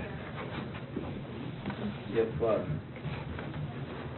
you don't, the judge doesn't write a letter saying that the project is not going to be completed, then TxDOT does not take any action on any repayment. Then why did we take action as a court to send the money back? If we'd have just left it alone, we could have just left it alone. I mean, you have a court order to send the money back. So do we need to take action to reverse that court order? What you would, if the judge writes the letter to TxDOT saying that the project is not going to be completed, TxDOT then will begin the process of calculating the amount of dollars that are going to be paid. TxDOT will not take any action until they get a letter from the judge. Again, so do we need to put something on the agenda the next go-round not to send back the money? Because you have a court order right now to send it. Commissioner, what was the specific court order? What exactly did it say? Do you To remember? repay the $188,000 to TxDOT. To repay or to send a letter? No, to repay. So my question is, do we need to go back and rescind that court order? Because you have a court order to pay it, not to send a letter, but to pay it. Would it be a mandatory, thing to do to send a letter back? I mean, stating that we pay the money since it's been an open project for so many years? I don't understand. What you're- Yeah, the project's been open. I mean, it's been an open project for many years. And what are you, but you said... I mean, I think if we abandon or not send a letter, I don't think TxDOT's gonna request that money. We probably shouldn't be talking about this right now. Why? We did a court order. We It probably was a shouldn't be court talking- order that we did to repay the money on a project that was never done. We should probably take a little time in executive session. Okay. All right. Before we start on items 27 and 28, just for the people that want to comment on these, anytime you put a citizen's comment, you're not allowed to criticize or downgrade a commission. Now, you can talk about the item itself, but please, let's not have a battle, personal battle over something. You can talk about the issue, but not attack the commissioner, remember that, okay? All right, now, item 27, discuss and possible action on approving the creation of a position in Department of Elections Administrator. Judge, I'd like to make a motion that the county form a Department of Elections Administrator and approve also the hiring of a position of Elections Administrator. I'll second that. There's a motion second. Any discussion on this? What's the reason? We're fixing to spend $200,000 of taxpayers' money to create a department that we already have. And I see no long-range benefit to this whatsoever. And that's what the constituents are asking. As Well, far what as my the money is constituents are asking concerned, for. we're also fixing to spend, $300,000 if you want, for a capital improvement project and a $10 million bond for a sports complex. Yes, which I'm gonna take to the So, voters, which we need to take to the voters. Exactly. This is nothing more than a personal vendetta. No, That's all sir, this it's is. not. I have put it on the agenda. Commissioner Owens has put it on the agenda. Judge Valdez has put it on the agenda. Don't you dare claim that it's a personal vendetta. And it's real simple. I mean, I personally believe that waiting till 2, 3 o'clock in the morning is not right. But there is a motion, there is a second. If there's not enough votes, we just don't go move forward with it. I'd like to It's a say simple deal. something concerning this item. Go ahead. If we create a new election department, I mean, what guarantees do we have that the outcome of our future elections are gonna be better? I mean, the results are gonna come in, not that late at night.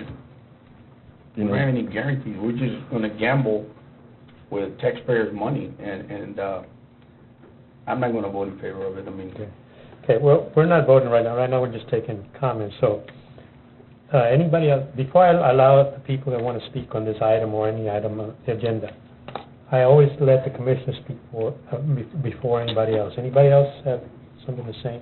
I think we heard from the 3 people that got up. I mean, they don't want it. Yeah. I mean, it's one of those deals, though, that Mr. Nino, you didn't sign the, No, I did not, I just got in, okay, and if I'm allowed, I would okay, like to address wait, the board. wait a minute.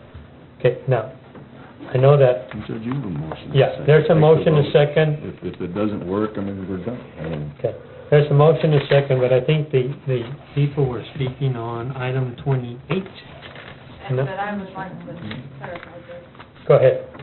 But Wait. Judge Allen, I mean, in reality, if this one doesn't work, then 28 is null and void anyway. Well, I just wanted to clarify the motion, so I'm correct. There's a motion large to create a position in Department A, and a second. That's the motion. Just the way, The motion was to create the position and hire? No, ma'am. That is It's just to create. Create a the position. Just create. Yes, ma'am. Okay, okay, okay. And departments. And that's what I'm saying, I mean, if this one doesn't go through 28, it Okay. doesn't matter. Okay, there's a motion and a second. Okay, go ahead, Mr. Nino. Do I? Yeah, please come. No personal attacks, please. Thank you, Your Honor, and Commissioners, and fellow citizens. Council, I am Mr. Nettleton's constituent, and I totally agree with Mr. Nettleton. And I'm not Mr. Flores' constituent, but I consider myself a friend. Consider myself a friend of Mr. Owens and a friend of Mr. Ramon. And of course, needless to say, Mr. Valdez, we've known each other since I was in 7th grade when you were my substitute teacher. Now, I tell you, Now. man. You didn't have to say the age. that is respect, Thank you. because I've known you since I was a kid, and I've respected you since then.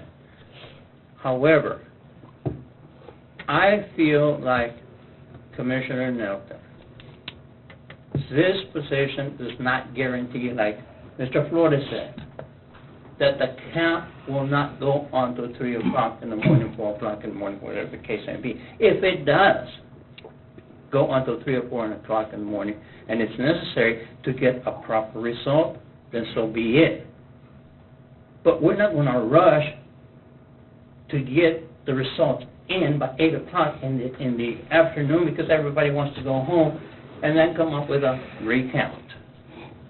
So I am with you 100%, Commissioner Nettleton, with you 100%, Commissioner Flores.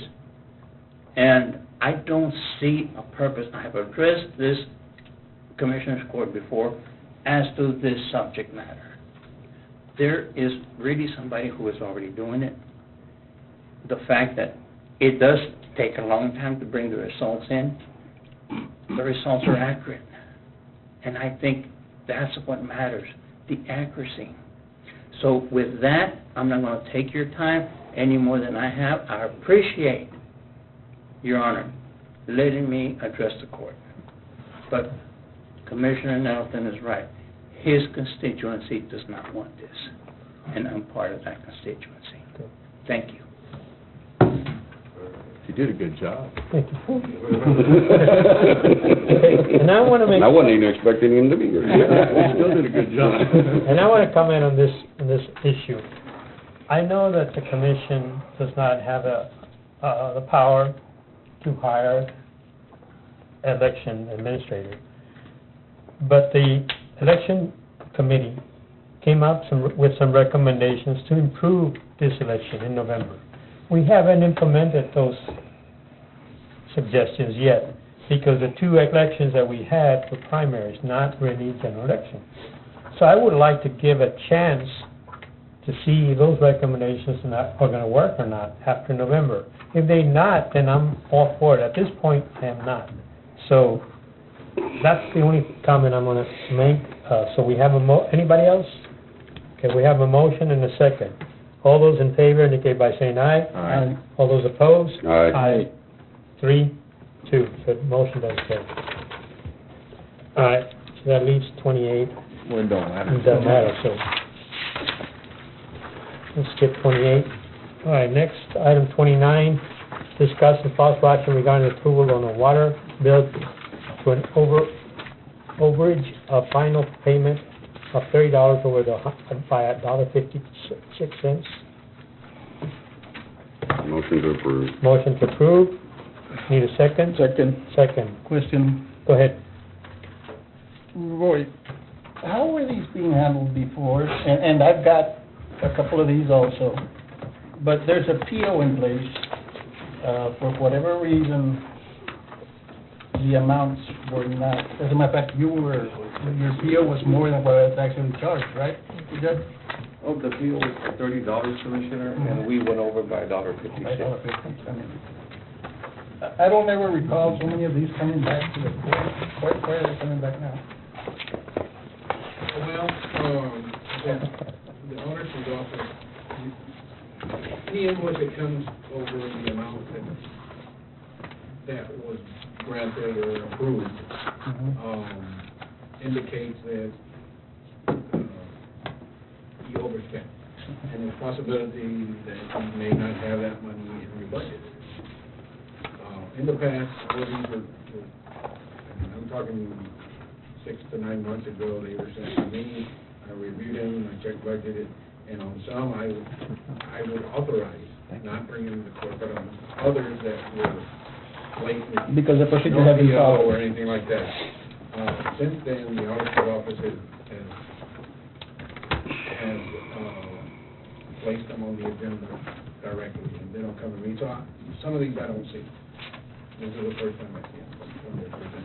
And I can understand when the procedure's not followed, when there's no POs or whatever, but, I don't know, it's just for $1.50, we have to come before the court for approval. Right. When- A lot of it is like freight, like the other one that's on there for... Motel. Clause is, they put the request in for motel rate, then you have tax, title, license, whatever else you gotta go on that, and so the amounts are different. The problem with, in the new system is, if the amounts don't exactly agree, it kicks it out for a special attention rate. When we get the invoice from Double Key Hotel, and the system ties it to a purchase order, if the amounts don't agree, additional action has to be taken to get it done. So could the action be to call the department head for him to come and write a PO for that other action since Well, it's that's after the fact, so, it just needs, I mean, you know when you're gonna have a hotel, you can get the exact amount, because you know there's tax, you know there's gonna be parking, and it's those type of things. This other one, the $1.56 was freight. Right. And my point is, Frank, they followed the procedure. Let's say you have a PO for $200. Mhm. Comes in at $210 for whatever reason. Right. The $200 PO did not have to come to the court for approval, because it will not come to the court until the bill comes in, but yet it comes to the court for the $10 overage. Yes, That doesn't make sense. yeah. I don't know, maybe we can work with the purchasing department, see if there's a way that the program can not kick these things out. Right. I mean, they're all legitimate charges, like the freight, you know there's gonna be freight on whatever. Right. You know there's gonna be tax on a motel room. Right. And so, I don't know if we can work with, between departments, come up with an idea that takes care of these little bitty issues. Because I agree, it's hard to make him take time away Right. from his office to come over here to present $1.56. Well, it's burdensome on everybody, the Much. head, you guys, Roy, us, it's, Yeah. so if you will, please. Yes. Yeah, no, I mean, these we have to approve now, but if you can find a better way. I mean, I have a couple here too, but, it's my understanding, I visited Roy, he said we can just go to him when we know it's over, and then they can adjust the purchase order right there That's what they used to do. and do it in the system immediately as an option. That's fine with me. Okay. Okay, there's a motion and a second. All those in favor, indicate by saying aye. Aye. All those opposed, nobody. And item 30, discuss possible action, request approval of hotel bill to overage on final. Motion to approve. Second. There's a motion, a second. All those in favor, indicate by saying aye. And Aye. Aye. And real quick, I want to thank you, Judge, for filing your report. I appreciate it. You did get it, I was hoping you would see. Finally, Judge. Okay. I didn't throw in the final. It only took a year and a half. Thank you, Judge. Thank you. All right. All right, let's go to item 31, this requesting appointment of election judges and setting the rates for pay for judges and clerks, $10 an hour for the upcoming November the So 8th moved. election. Second. There's a motion, a second. All those in favor indicate by saying aye. Aye. All those opposed, nobody. Item 32, requesting the appointment of general election Central County Station Manager for the upcoming election, November the 8th. Move. Second. There's a motion, a second. All those in favor indicate by saying aye. Aye. All those opposed? Yeah, I'll vote for it. Okay. Do it. Can we just take all these as one? Yeah, we We have can. to do each one. No, you can do it. Councilman? We can do them all at once? You can do it. Okay. We'll just- Item 31, 32, 33, 34, 35, 36, requesting appointment of a general election and general election counting station, 34, tabulation supervisor and deputies for early voting clerk. And the number of clerks assigned proposal. Motion to approve. Second. There's a motion and a second. All those in favor, indicate by saying aye. Aye. All those opposed? One of my motions passed. All right, next, item 37, discuss possible action regarding the Valverde County entering into a monthly lease agreement with Pitney Bowes to provide mass mailing postal service for district clerk's office. Provided two term contracts, one for 36 months at $113.33, the other than 48 months at $100.38. And currently, the one we're just getting ready to terminate or come to the end of was a 48 at $116. And how much is the $100 one, is how much? 48 months, 40 months. 4 years. Motion to approve the 48-month contract. Okay, there's a motion, Second. second. All those in favor indicate by saying aye. Aye. All those opposed? 20 years passed. I was, Aye. yes. Yeah. Sorry about that. All right, item 38, discuss possible action regarding the authorization of purchase for the following capital operating equipment, $750, IT department. Motion to approve. It's in the budget. Yeah, in his capital Yeah, outlay. there's a motion. Need a second? Second. Second. All those in favor indicate by saying aye. Aye.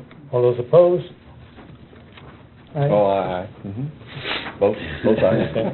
All right, item 39, discuss possible action regarding the Valverde County entering into a monthly lease agreement with satellite phone service to provide satellite phone service to the fire department. I provided several. Motion to approve.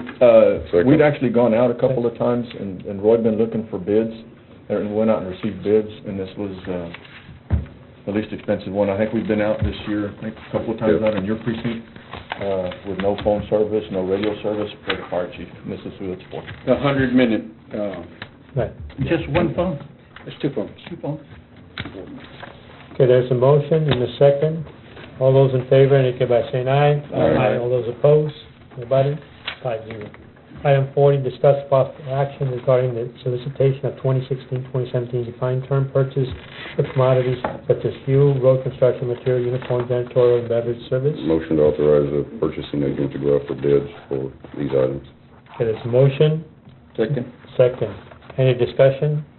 If not, all those in favor indicate by saying aye. Aye. All those opposed, nobody, 5-0. Item 41, discuss possible action regarding the designation of central shared copier location for the first floor county courthouse. And he looks at me. Go ahead. I've talked to Roy about this, and we've discussed it here about the amount of money we spend on copy machines all over the county. I think we need to get one central copier on each floor that we pay for, and everybody uses that copy machine. I know everybody likes their own personal copiers, but we spend, what was it a year, Frank, on copies? It was $70-something thousand a year? $70,000 or $80,000 a year on copy machines.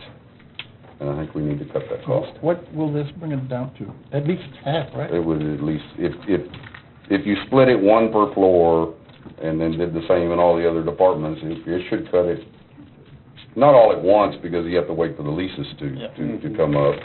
We probably have to get one larger machine to cover the whole floor, but then everybody uses the one machine. And that's what prompted this, the contract for the commissioner's office is due. And so what do we want to do? How are we going to do this? So first thing is determine if everybody's on board and give me a location to where I can go out and solicit a copier that will encompass. Or we can move a copier from another office to that location to where now one's being shared by two, and then when that contract's over, we'll draw the other copiers of other departments and move them to the central location. Mr. Mutis, if this was to happen, who's going to take care of the supplies, paper, pen? That'd be on, we could put it on contract, but at the same time, we could also draw all that from inventory, and then as it gets supplied, what we'll try to do is get a scanning unit to where you've got an ID tag and whoever uses it. And most places I go, you have a code. Each Yeah, department you has get a a code code, or and they whatever. charge. And we can just supply all the maintenance from the inventory standpoint, and then at the end of Charge the back month, to charge each back to individual department, And you depending want upon the codes and the number of copies. You want a location as to where to put it? Is that what you're asking for? Could we put it there under the stairwell? You can put it wherever you all decide to put it. That'd be out of the way. I just think it's gonna be scary with some of the private material, I just. But the feasibility of it, first of all, you have confidential documents, and secondly, you have the county clerk on that floor that's gonna make a ton of copies, and I don't think she should be limited to one copier, first of all, and secondly, that she should have to share with everybody. And then you've got the second floor, that's Judge Gonzalez. The third floor, you've got human resources. When you looked at the district clerk, at the district county courthouse, you've got the district clerk on one floor, the Judge Fernandez on one floor, and Judge Cadena on one floor, so they're not going to be impacted at all. Right. I hate to say that we're not going to be impacted, yay, hallelujah, but still. And then what are you going to do with the treasurer and the auditor? Are they going to share a copier? Because technically they're on the same floor. I know that y'all want to save money, but there comes a point where people have to do their jobs, and we can't do our job with one copier sometimes, and that's my office alone. So I just don't see the feasibility in it at all. I think it would work for a lot of departments, but most of the departments would have to be exempt, like you say, Janie's and... The county judge, I I was mean, supposed yeah, to have the county county judge, judge out there making copies in the hall. They would have to have their own private... Take into consideration how much money I make just making copies, how much I bring in. Because we have to, respond to the customer when he's there. And if somebody else is using the machine, I don't know, it just for Yeah, me, I we think- collect a lot of money I think from copies. the only thing I worry is when we do some backup for the agenda and we print it there, I think some of it is executive session that we want to discuss. That's my problem. You're dealing with a lot of confidential paperwork and a lot of copy making, and this just doesn't seem feasible. I just can't imagine the first floor having to share a copy machine. And then you go to the JPs, you guys are gonna be sharing one copy machine. You know, that's a big problem. That's one floor right there. So where are you gonna locate it? I mean, because you can't locate it where everybody can get to it. I mean, like, people just walking around, so. It just scares me. I mean, I just, Where, no. how many departments have more than one copier? My Everybody has department? one. Your department has more than Oh, one? I'm sorry. I thought you were talking about There's sharing more one than copier. More than one. Okay. I have more than one copier, I have two printers. No, we're talking about the leased ones, not the little purchased ones, Go ahead, Fred. Wait, let me get my question answered. I'd have to pull the list, but I don't, the sheriff's office was the only one, but we revamped that whole office on copiers, and he's saving over $6,000 a month. And so he only has one copier? No, he has multiples, but we incorporated some, and then we got rid of some that they really didn't need, they could get by with a desktop, so you purchased that outright. Well, there's a difference between having one provider for everybody And or having one copier for That's four. correct. That's Yeah. a complete difference. Yeah. Well, he's all together, they're just departments that were separated, and there was some, merged together, and we just kind of rebalanced everything there, and we're able to save quite a bit of money. Mhm. And I think that's a good plan, but that's not what they're proposing for the first floor. Okay. Go ahead. We've got 3 copiers in our office, and one's in criminal, one's in grand jury, and one is in our office in civil and family. And I went back to last year and figured out how many copies or how much money we bring in a month. In January, we brought in $907.50, February $968, March was $2,759. When we started e-filing, we sold copies, $6,687.70. That was just in April. In May, $1,803, and in June, it was $2,045. So I think we're pretty much paying for our own copiers. We're not paying for our own copiers, I can tell you that. So, but Thank you. it's part of our job. John. The purpose of this is to try to save money. I mean, that $80,000 is a lot of money to spend on copy machines. And maybe this doesn't work, but there has to be a way to cut some of this cost. It's a lot of money. But if you went back and, I mean, I know you've gone back, but if you went back and take a harder look at what we have, I mean, like you said, we saved $6,000.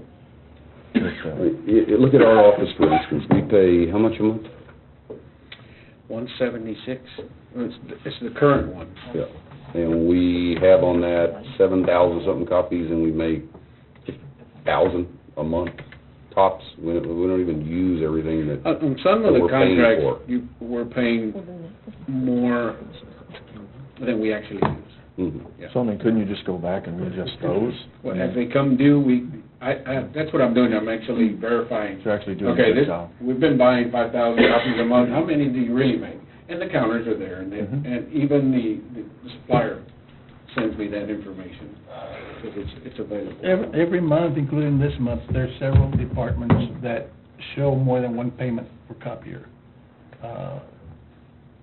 for copies, or for copiers, yeah. Well, they should be paying every month for, well, there's some that are on 3-month contracts, But they have multiple I copiers. understand. They have multiple That's copiers. why, Yeah. yeah, that's my point, and, when you're talking $300-400 each, that adds up. Before it was hid in the interest sinking fund, you never saw it. When we pulled it out and put it in the budget, you start seeing those numbers, and it's a lot of money. Now, It's a do lot the of- revenues cover any of those expenses? Well, we don't do an analysis of it. It just No, we goes back don't. in the general fund. Put the money in the general fund and go. But some of these, like the district clerk and the county clerk and some of these, they have other funds that can pay for these copiers too. Mm. Are those the funds that you keep bringing up? Yeah, those are the funds I keep bringing up. That's something else. They want to get everything out of the general fund, but they have other mechanisms to pay some of these costs. And, you're sitting there with $2.2 million in additional funds outside the bounds of this budget and special funds that Not all of it can be used, and I get that, but there's a portion that can be used to pick up the tab for some of this stuff. And if the court doesn't wanna do this, and we can come up with a different plan, I'm fine, but I think there has to be a way that we cut some of this out. I mean, a $200 copier at everybody's desk is just not gonna work. Is that what's happening? A $200 copier at everybody's desk? Go ahead, Mr. Do you have one at your desk? It might be prudent to look at each department head, analyze what they have. For example, we utilize our printers a lot, color printers, because of the inspections we use that define flood zones and the inspections we do on building and that. But as far as our copying machine per se is concerned, we would have no problem sharing that with someone else because we don't really utilize it that much, as you know. We created computers to have paperless worlds, and all we did was create more copies. The third floor department heads have all gotten together, and we're just waiting for the contracts to expire and go to one new unit, one contract, and all three departments share. Well, I'm glad to hear that. It's convenient for us, Yeah. it's a small area, and we're all together, so it's easy to get that done.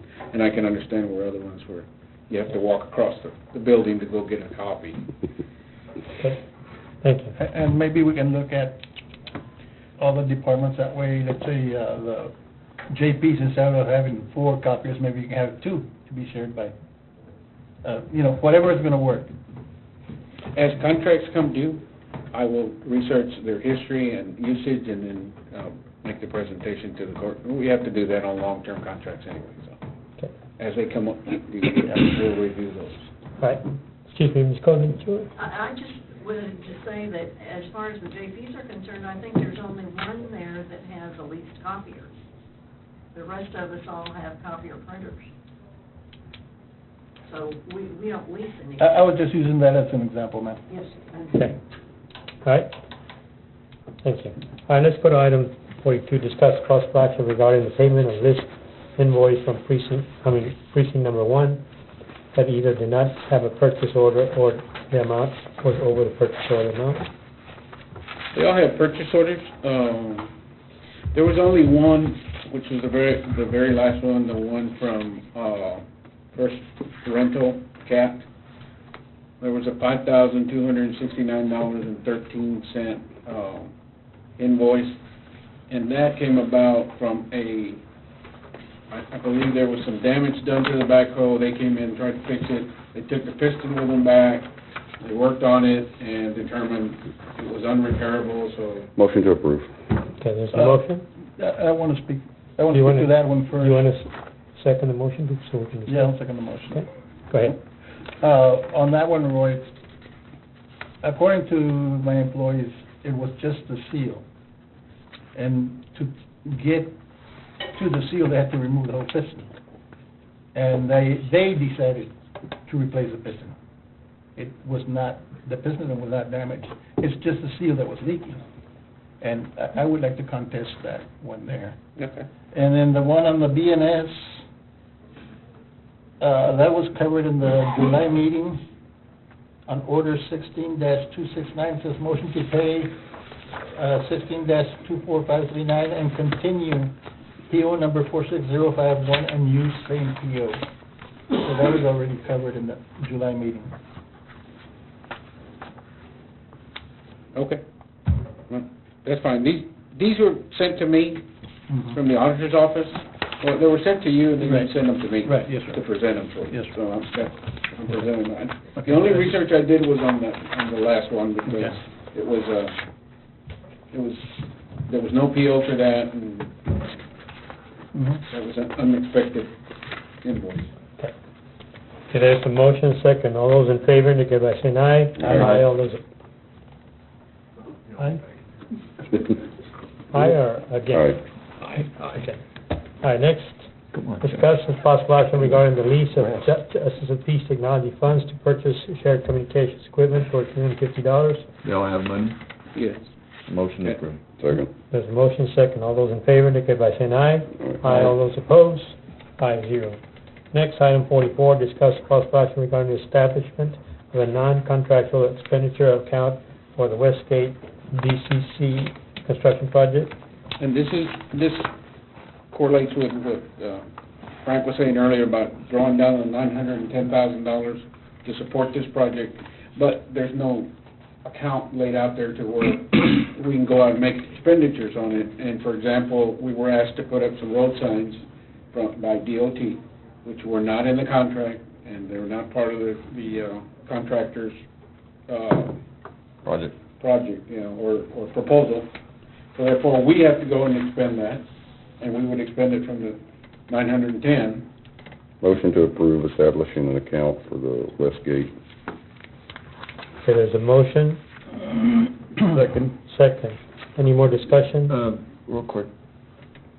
That stuff's probably not gonna be reimbursed, right? Is there a line item in the original? No. No, No. right? Okay. May I ask a question on the concern of the 910,000? Is there, since the authorization to draw down 910 has already been approved by the court, does the court have any problem in drawing that down and putting $500,000 of it into that, our grant account, which is where these expenditures are gonna be paid, so there's enough money to cover these expenses As they come in. do?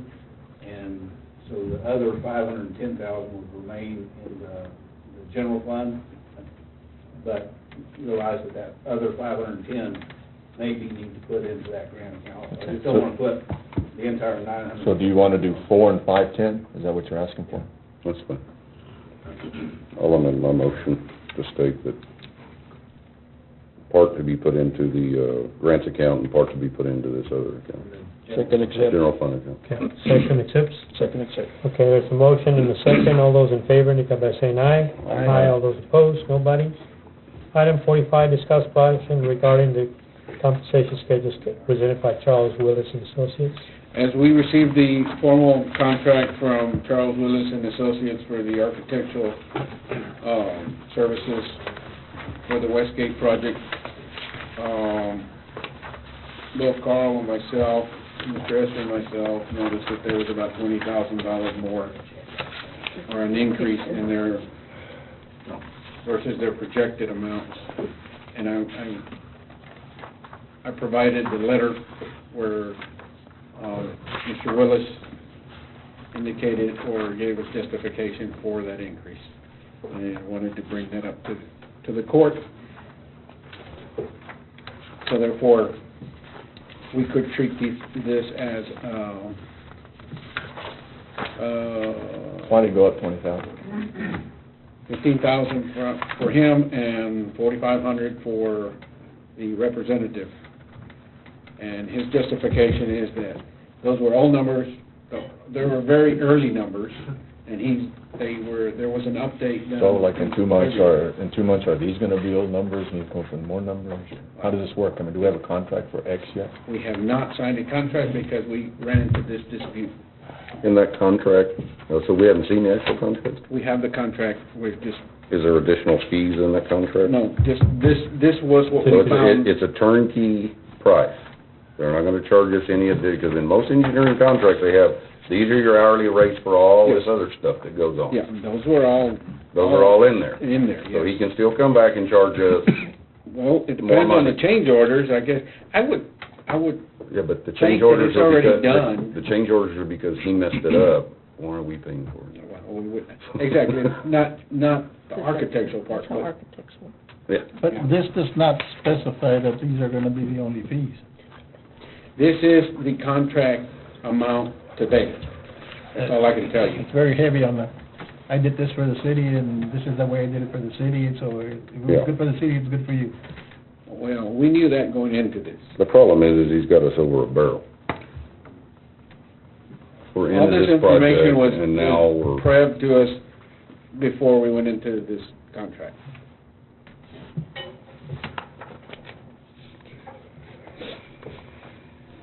And I'm treating this pretty much like a change order already.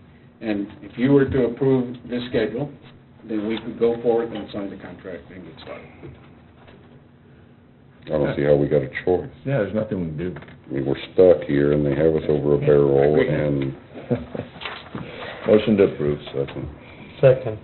Okay, all those in favor, indicate by saying aye. Aye. All those opposed, nobody? Thank you.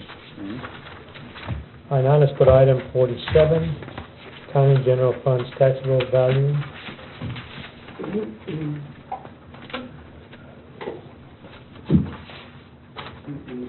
As certified by appraisal roll and rolling stock value. Go ahead. Yes. Good morning, everyone.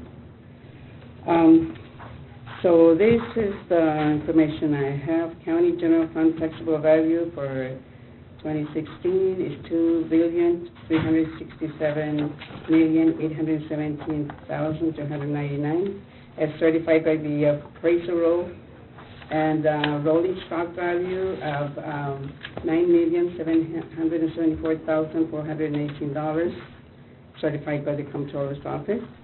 And this is minus the frozen amount of $290,678,502, and transfer adjustments of $109,662. That is for the county general fund. What, And, pardon me? what did we ever do on that? Don't we take money out for that frizz on top of the hill up there? We don't. We haven't been taking We money out? haven't. We need to bring it back to the court. The city's already did away with it. And I can bring information. I can ask Janice to give us some information and put it on the agenda. We don't have it in the rules. All right, sorry. And I don't know if you want to treat this as... We spend it. I don't know if you want to treat this as a Motion. separate item, 47. I'll make a motion to approve item 47. There's a motion, Second. second. Any more discussion? Not? I've got one real quick. On that pipeline, it won't affect these numbers, but we'll have to take that value out, right? Okay. Do you have those valuations of that? I think it's Plains Pipeline or something. No, I don't have them with me. I'll get them for you. Do you have? I would have to ask Sheriff. I would have to ask the appraisal district to see, you know. And she's already pulled it for you, so all you have to do is just get with it. I'll just get them from her. Roger, didn't we have 2 pipelines that we approved to come through here?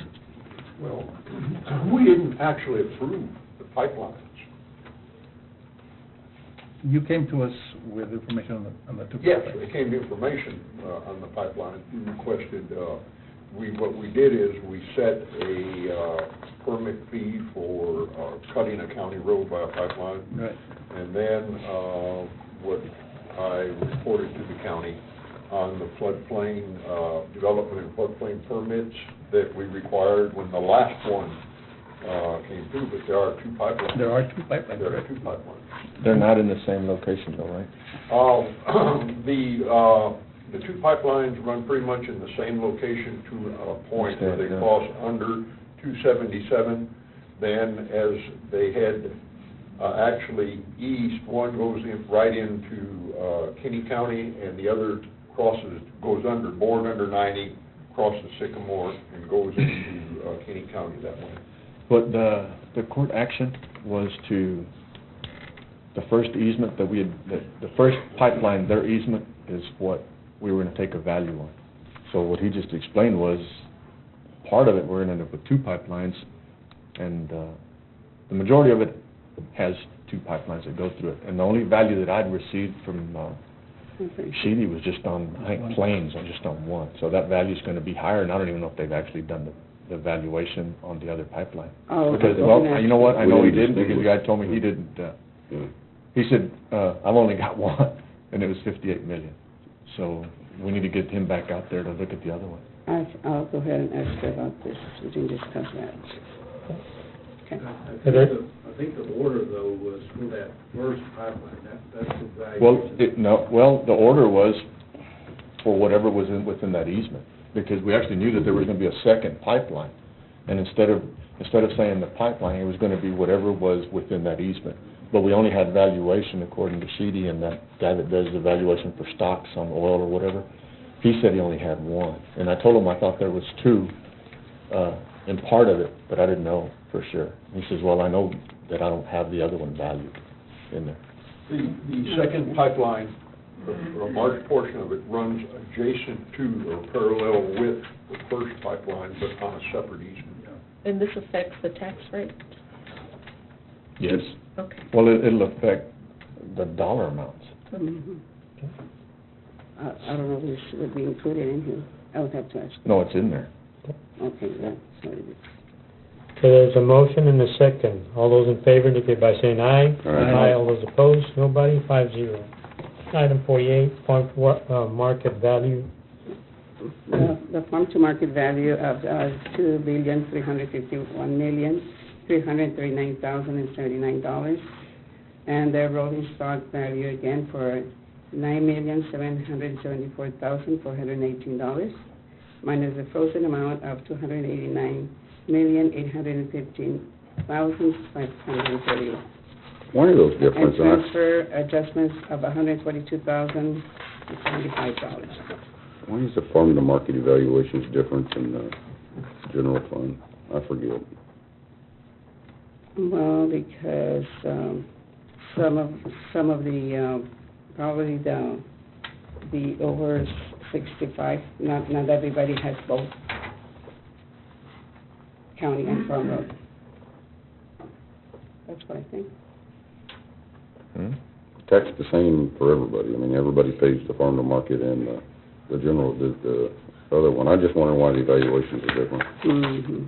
They're always slightly different. Motion to approve. There's a motion. Need a second? Whose phone was that? I was just glad. Okay, there's a motion. I need a second. Second. Second. All those in favor indicate by saying aye. Aye. All those opposed, nobody. Thank you. Did this item, was this approved on the 7th last year? Does anybody remember? I don't remember. Well, because the suggested date is around that time, and so we have the calendar that you get from the Texas Association of Counties. So if this is close to that date, then you can just follow that almost, just by making an adjustment of one day. Yeah, I don't remember when we did it. You got to, the court should have had on the agenda this time to adopt the tax rate. To propose To adopt the proposed tax rate, and then you hold your public hearings. To propose the rate. Yeah. And that, That should be item 11. Okay. That's why I want to go back to item 11. I think we should have a proposed tax rate hearing on the 17th of August with a budget workshop at that day. So I need a motion to approve that. Judge, I'd like to say that I did a proposed rate in order for me to publish these to you. So we would need a proposed rate. You all do have a proposed rate that I can use for the news herald. It's the same thing every year. Yes. Mhm. We don't have an item to discuss a proposed rate. See, I don't know. this would have said, discussion about. And this is what I published. We can move forward until they sit and figure it out. And I thought this was. That's what I had to publish. But now that I understand, it just says. And that's why I state when the It's part of what they're supposed to do. Maybe that's one Bo reads.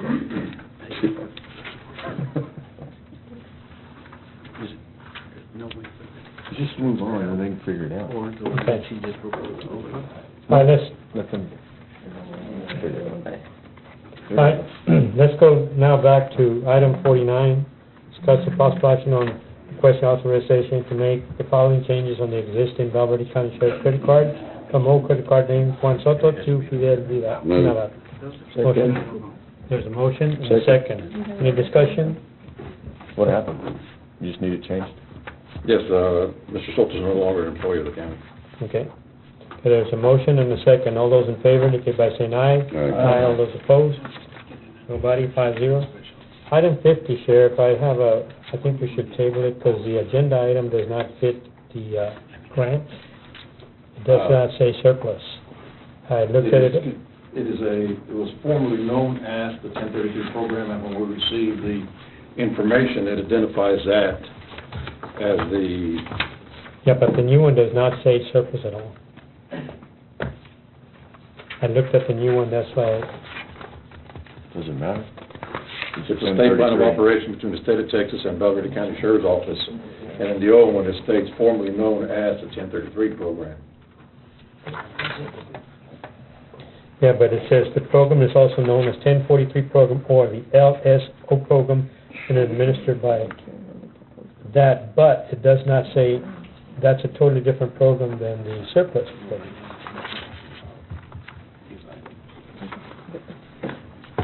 But the 1033, would that cover us?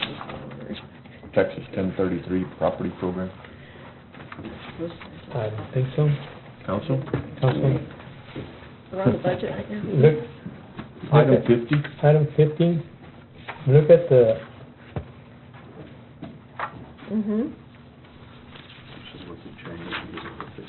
Judge says, because the agenda item says surplus, that we can't take action on it because the program doesn't say surplus. One says surplus, one doesn't. Question is, because it says Texas 1033 property program, is that enough to be able to act on this item?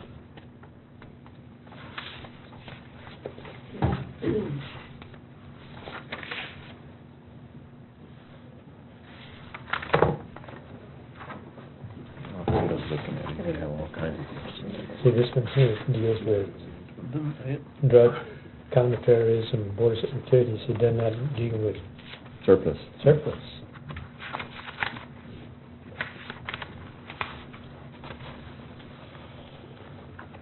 Access, Department of Defense, personal property access, procurement surplus. Let's see what has that one. Please, West, where does it say? Formally known as the 1033 program. Where does it say that? Does the paperwork you're looking at it anywhere, does it say property program, surplus? What No. it says, it says transfer of excess property, which would be surplus. That's an English translation. And then, We got and then, words for you that you would and then Thank you it so goes much. on to say that this program is also known as the 1033 program, which is what's on the agenda. So the surplus would be covered by your first sentence? And then the 1033 would be by the second paragraph, so Okay. So in your Is it opinion, okay? we can go with I it? believe it's okay. Motion to approve. So there's a motion and a second. All those in favor, indicate by saying aye. Aye. All those opposed, Who's second? Mr. Ramon. Ramon. All right, let's go to item 51. Discuss the possible action on authorizing the Valverde County Judge to accept the interlocal agreement between Valverde County, Texas, and Terrell County. This agreement is to provide for the housing and care of certain inmates incarcerated or to be incarcerated in Valverde County Correctional Center. Motion. There's a motion. Second. Second. Any discussion? All those in favor indicate by saying aye. Aye. All those opposed? Nobody? 5-0. I got another one. Item 51, discuss possible action regarding action on authorizing the Valverde County judge to accept interlocal agreement between Valverde County, Texas, and Savannah County, Texas. This agreement is to provide housing and care for certain inmates incarcerated and to be incarcerated in Valverde County Correctional Center. Motion to approve. There's a motion. Need a second? Second? Second. All those in favor indicate by saying aye. Aye. All those opposed? Nobody? Item 53, discuss possible action authorizing the Sheriff Joe Frank Martinez to sign the state or local HIDTA Task Force Agreement between Valverde County Sheriff and the HIDTA. Motion approved. Second. There's a motion and a second. All those in favor indicate by saying aye. Aye. All those opposed? Nobody. Item 54, discuss the possible action authorizing the Sheriff, Joe Frank Martinez to request a credit card for the Valverde County Sheriff's Office Civil Process Division. Move. A motion and a second. All those in favor indicate by saying aye. Aye. Thank you. Next, item 55, discuss and possible action to allow accrual of holiday hours for the telecommunication operators to be extended to December 31st, 2016. On this one, Commissioners, excuse me. There's been a manpower shortage. These operators are working, not being able to take their holiday time earned, and they're losing it as they go. So I'd like to get the court to approve December 31st, it will get, again, fully staffed and fully trained, so that while they're working, they're not losing their holiday time earned. They're on a 30-day use or lose type deal. Law enforcement are on a 90-day use or lose. So I'm just asking to extend their 30 days till the end of the year, till we get it fully staffed and everybody trained. Motion to approve. Second. Can we Motion and second? We've done this before. Okay. Okay, there's a Well, it's motion and legal. second. All those in favor indicate by saying aye. Aye. All those opposed, nobody, 5-0. Item 56, discuss possible action authorizing the Sheriff Joe Frank Martinez to sign a Visa SG purchase agreement for the State Record Division at Valverde County Sheriff's Office. This is a software that requires an agreement to be signed. It'll be a reoccurring cost, I believe, about $1,200 a year. $1,500 a year. It's going to bring us, the software will give us current to what we need. Currently, it's all the information is entered manually on index cards. The funds are there to get this done. Okay, motion approved. Second. Do you need the judge to sign or anything? We're authorizing the sheriff to sign in this one. You? Yeah. Sheriff, authorized sheriff. Okay, there's a motion and a second. All those in favor indicate by saying aye. Aye. All those opposed, nobody. Thank you, Sheriff. Thank you. You did good, Sheriff, got them all. Okay, next, item 57, discuss possible action to purchase a complete pump for brush two in the amount of approximately $5,500. Pump was broken at Moody Fire on July 13, 2016. Approximate? Approximately, It's just a few dollars under that, okay. so I just put 5,500. And where are you getting the money? He doesn't have it. I don't have it. Who broke it? You can't get it. Precinct 1 or precinct 2? Charge it to him. Charge it to? I usually one that never shows up anyway, Hey, right? you come help me, so charge it to To where him. it breaks it. I don't know, I don't have enough money in my budget for it. I'm barely We gonna have, make it till December. He has three October. big brush trucks. One of them's broke, it's gonna cost a heck of a lot more money than this, and then this one is also. So this is the cheapest route to go, to have two trucks running. Yeah. I think we need to figure out a way to get the money. I mean, I agree with you. You're working on a plan for us, right? Yes. On the other truck that broke down, I can put into the Forest Service for a grant for a cabin chassis, yes. And use that skid unit on it. If each one of us pays $1,100, including the judge, from our budget, we'll cover it, but he including the doesn't, judge. he doesn't have, I'll take it. he doesn't have money. Well, We have I money. know we spent a lot in contingency this year. Do we have any idea where we're at? Yeah, there's, Still got money in there. yeah, there's still much money. And this is just the starting of our process, and I guarantee. Make a motion to, authorize the purchase of the truck at 5,500. The pump. And to take, Pump. I mean, the pump at 5,500 and to take it out of contingency. Second. There's a motion and a second. How much do we have, Frank? 350,000. Oh, okay. Okay. All those in favor indicate by saying aye. Aye. All those opposed, nobody. Next, item 58, discuss possible action to hire a dozer to cut the fire break between Moody Ranch, Star Ranch, Moda, and Pecan. I'd asked him to put this on the agenda. I thought it was gonna take a lot more. He said, we went down there and looked, it'd probably take about a day to do it. I mean, I can go ahead and do it. I can get it done. I'll help you. I mean, I've got a dozer, we can send one down there. What it is, there's a little strip that's left there, Okay. that goes right up to the back of Pecan Springs and. So hold on. And you'll visit with Moody about helping us pay for the fuel? Oh, well, Since it's you their want me to? fires that we He- keep dealing with? He actually went to a meeting, and they're having issues, well, not issues, I think they're selling it or whatever. And he actually came up with, how hard would it be for him to donate money if they can get these new people to do it, to the county for the fire department. And I told him it wouldn't be hard at all, just show up, go to grants, and then That's it. do it. Are you kidding me? He wants to know how hard it is to give money. Just That write was a the check. question. That was his Write a question. check. Yeah, he said, you know, how hard is it gonna be to give the county money? I said, yeah, that was hard at all. Okay. You want to put that in form of motion? Well, what I can do, Judge, I mean, I think. If we're not hiring precincts- anybody, we don't- No, we'll just go ahead and get together with the Do the precincts. precincts. Mhm. Very good. Okay, thank you.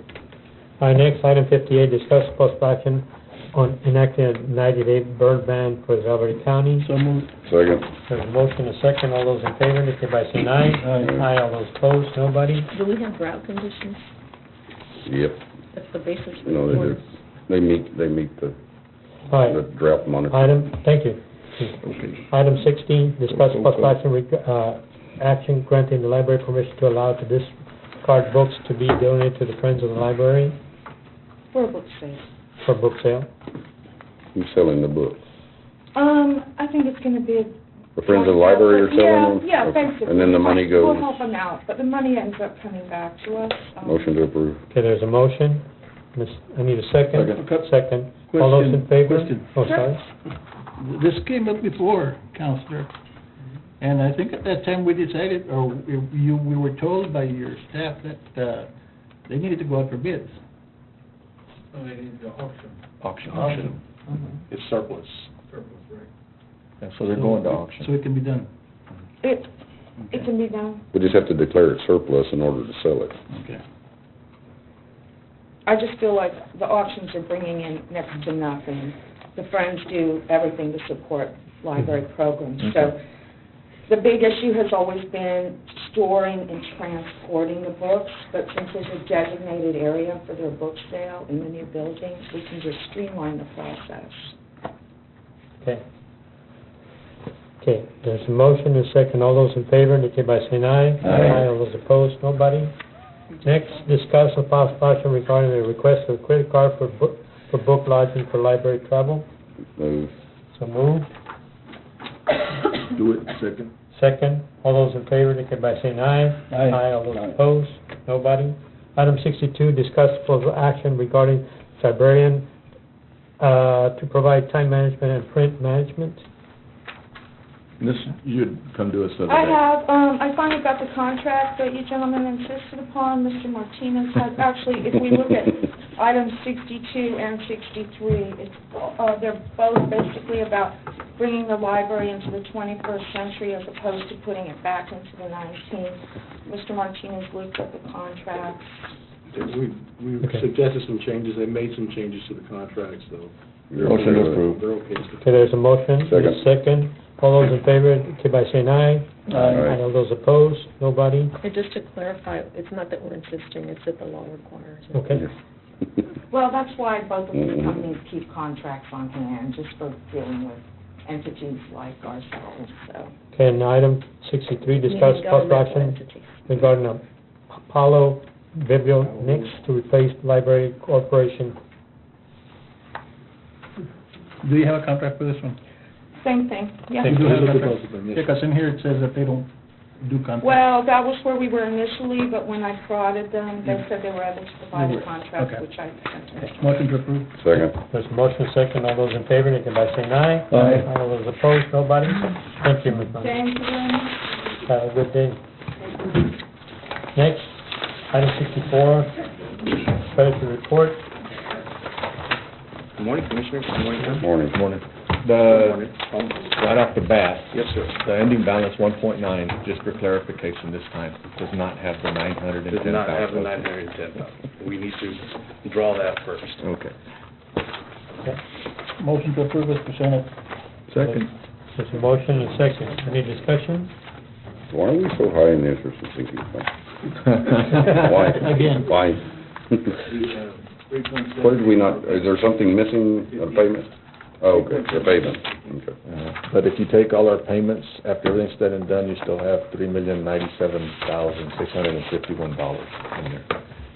Except for the payments you don't know about. Huh? Except for the payments you Yeah, don't we know don't about. know. The ones that are not listed. Okay. Karen, are you going to redo that treasury report? Yes, I'm sorry, this treasurer's report is incorrect. It's missing the SL 79. I will get you an amended report this evening, or this afternoon. It's missing a Line item. one line item that's 172,000 change. I'll get that to you. Copy that to you this afternoon. Okay, there's a motion and a second. All those in favor, Mr. Good? Since the motion was to accept this report, do you want to amend and accept the amended report, Commissioner? If there's a mistake on it. Well, that's actually, we don't, no, just this one, as presented. That was your motion. Yes, sir. Okay. But it's incorrect. It's incomplete. It's incomplete, but we can come back at our next meeting and approve the addition. Okay. We'll put that on the agenda. All right. There's a Why motion. don't we just table it then and put it on the 17th agenda and approve the rate? Well, we can, Huh? we can. No point in approving a report that ain't accurate. That is correct, and you have to sign your name to it. You gonna do it? Okay. Motion to table. Motion to table. Get that done? We'll make sure we have it on the agenda the next week. Okay, thank you. Thank you. All right, item 65, and I think this is the one that duplicated, we started when we had the budget hearing. Let's go to item 66, discuss possible action on adopting job description for county employees. Juanita, if you come up with me.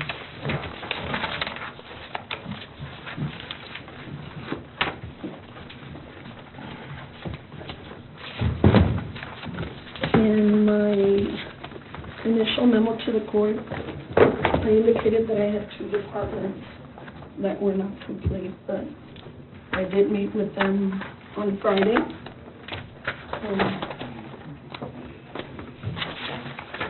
And that was the district clerk and the tax office. Yes.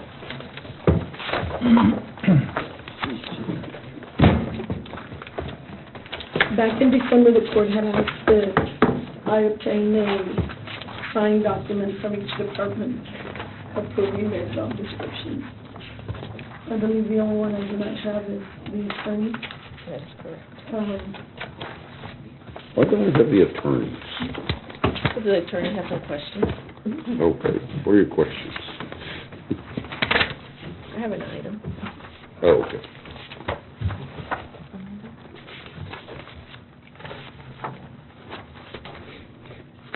Juanita, every department head, every elected official, they've all had an opportunity to review. Yes, sir. And they all And signed- all the signed, They all signed off? yes, sir. They're all out of the packet, Except for the county. with the exception of the attorney. And she's got item 70, she's wanting to change. I believe.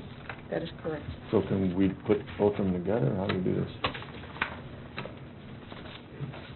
Because if we're talking about it, and if item 70 has to go back with the other one, why can't we just talk about both of them at the same time? You can talk about it, Right. but they're two separate orders. Well, I would just think that it'd be nice to hear. Okay, let's skip item 66 and go to item 70. And then go back. And then come back, And we'll come table back. this one and come back after. Why do we have to approve job descriptions? I thought that was each department head's authority. Well, this is the way it works. You set a salary, and the salary is set on the job description. So if you don't have a job description, you can't set salaries. What's Right. happened in the past is departments have not submitted job descriptions. And so y'all have set salaries not knowing what these people do. So the court decided, and I don't know if it was this court or another court or a million years ago court, because I've been here a million years, that in order for these positions to be funded, the court needed job descriptions filed and approved by the court.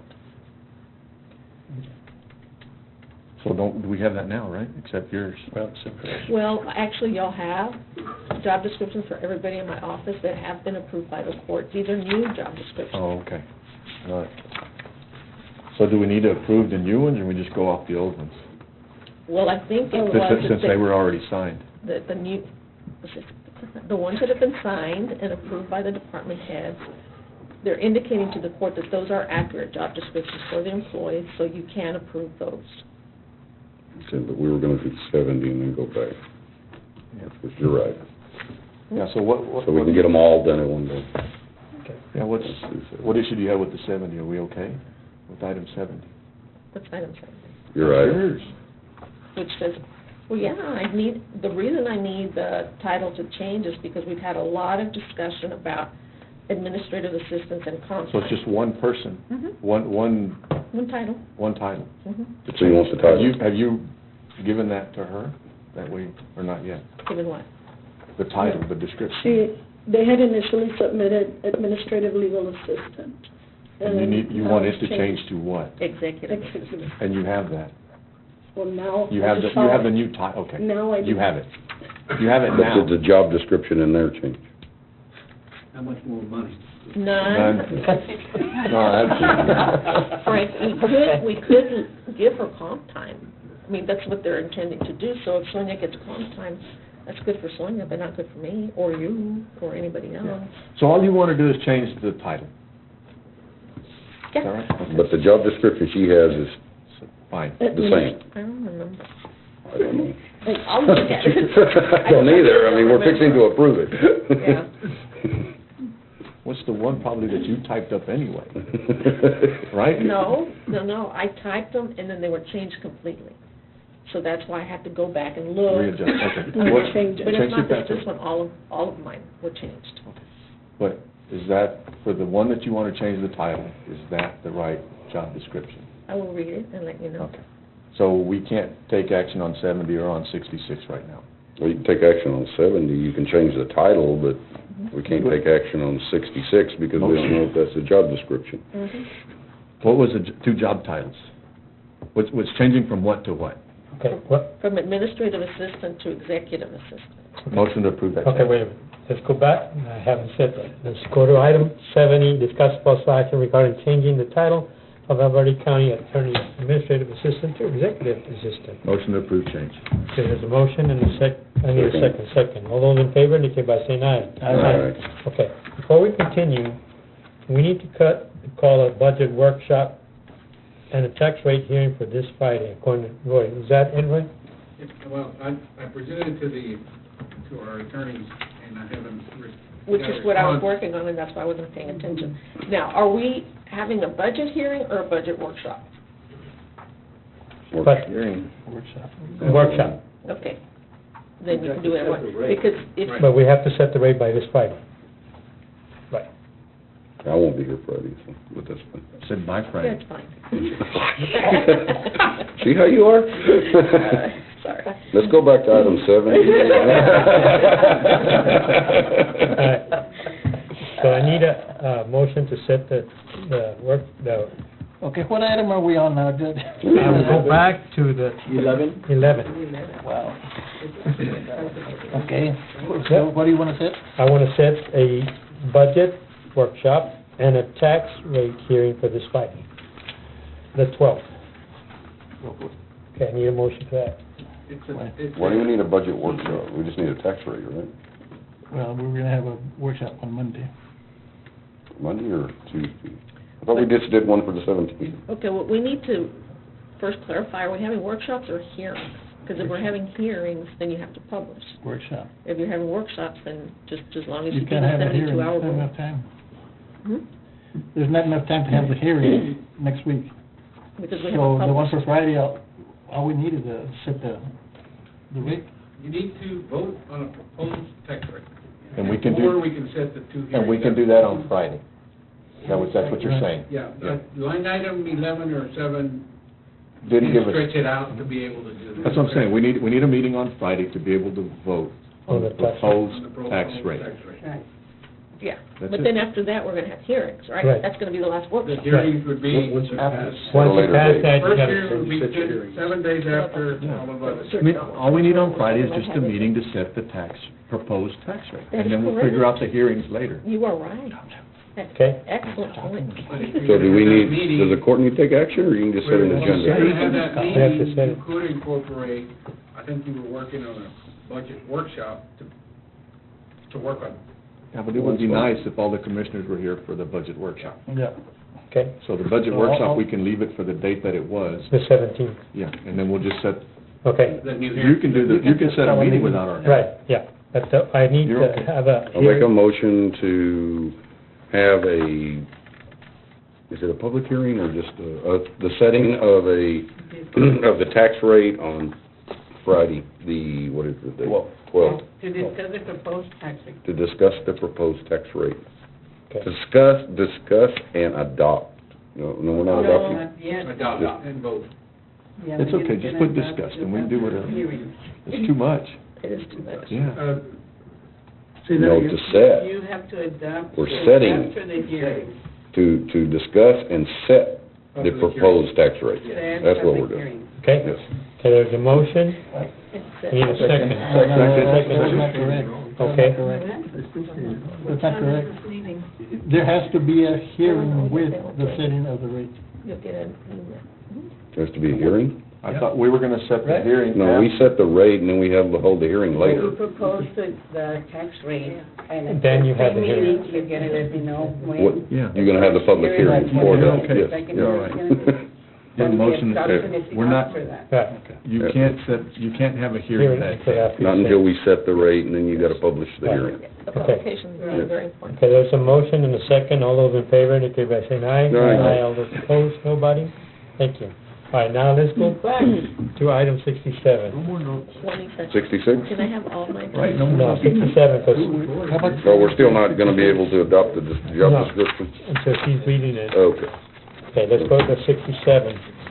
Discuss on paragraph, an added paragraph onto vacation policy which allows employees to take time off as it is earned. Go ahead, Wayne. As requested by the court, I met with the attorney's office on Friday to discuss the wording on the policy, and according to what was proposed and adopted by the court is, it allows employees to use vacation that's already accrued after the end of their 6-month probationary period. Currently, employees are not allowed to do that, They have to finish their anniversary which is in a year. in a year. Yes, But the order that we did changed it, yes. but we need to go But back you- and fix it. Well, but the conversations that I had with you, you said that TAC, whoever you'd been visiting with, Not taxed. that whoever you were talking to had said that as they earned it, they had to be able to take it. Is that right? Exactly. So- It is not, the one thing that I want the court to understand, that if this is not state mandated, the Department of Labor does not govern vacation and sick leave. It's governed by a policy, which the county adopted. So what's happening is, right now, an employee is not, after 6 months, an employee is not able to take time off. We don't see it in the system like we see sick leave. Mm-hmm. And that came about because of the concerns from the employee. Yeah, but why are we changing it? What was wrong with the system we had?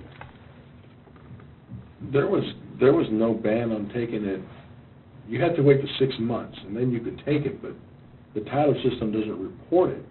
So employees didn't know what they had until the end of their first anniversary. Yeah. Then the hours would be dumped in. But that was, Then they would have accrued that first, because they start accruing from day one. A Yes. full-time employee starts accruing these benefits from day one. yes. After 6 months, they're allowed to use it at the discretion of their supervisor or the elected. However, the employees didn't know or don't know what they actually have, because it's not reflected in their. I thought our old policy was at the end of the first year, the anniversary, is then you got the hours.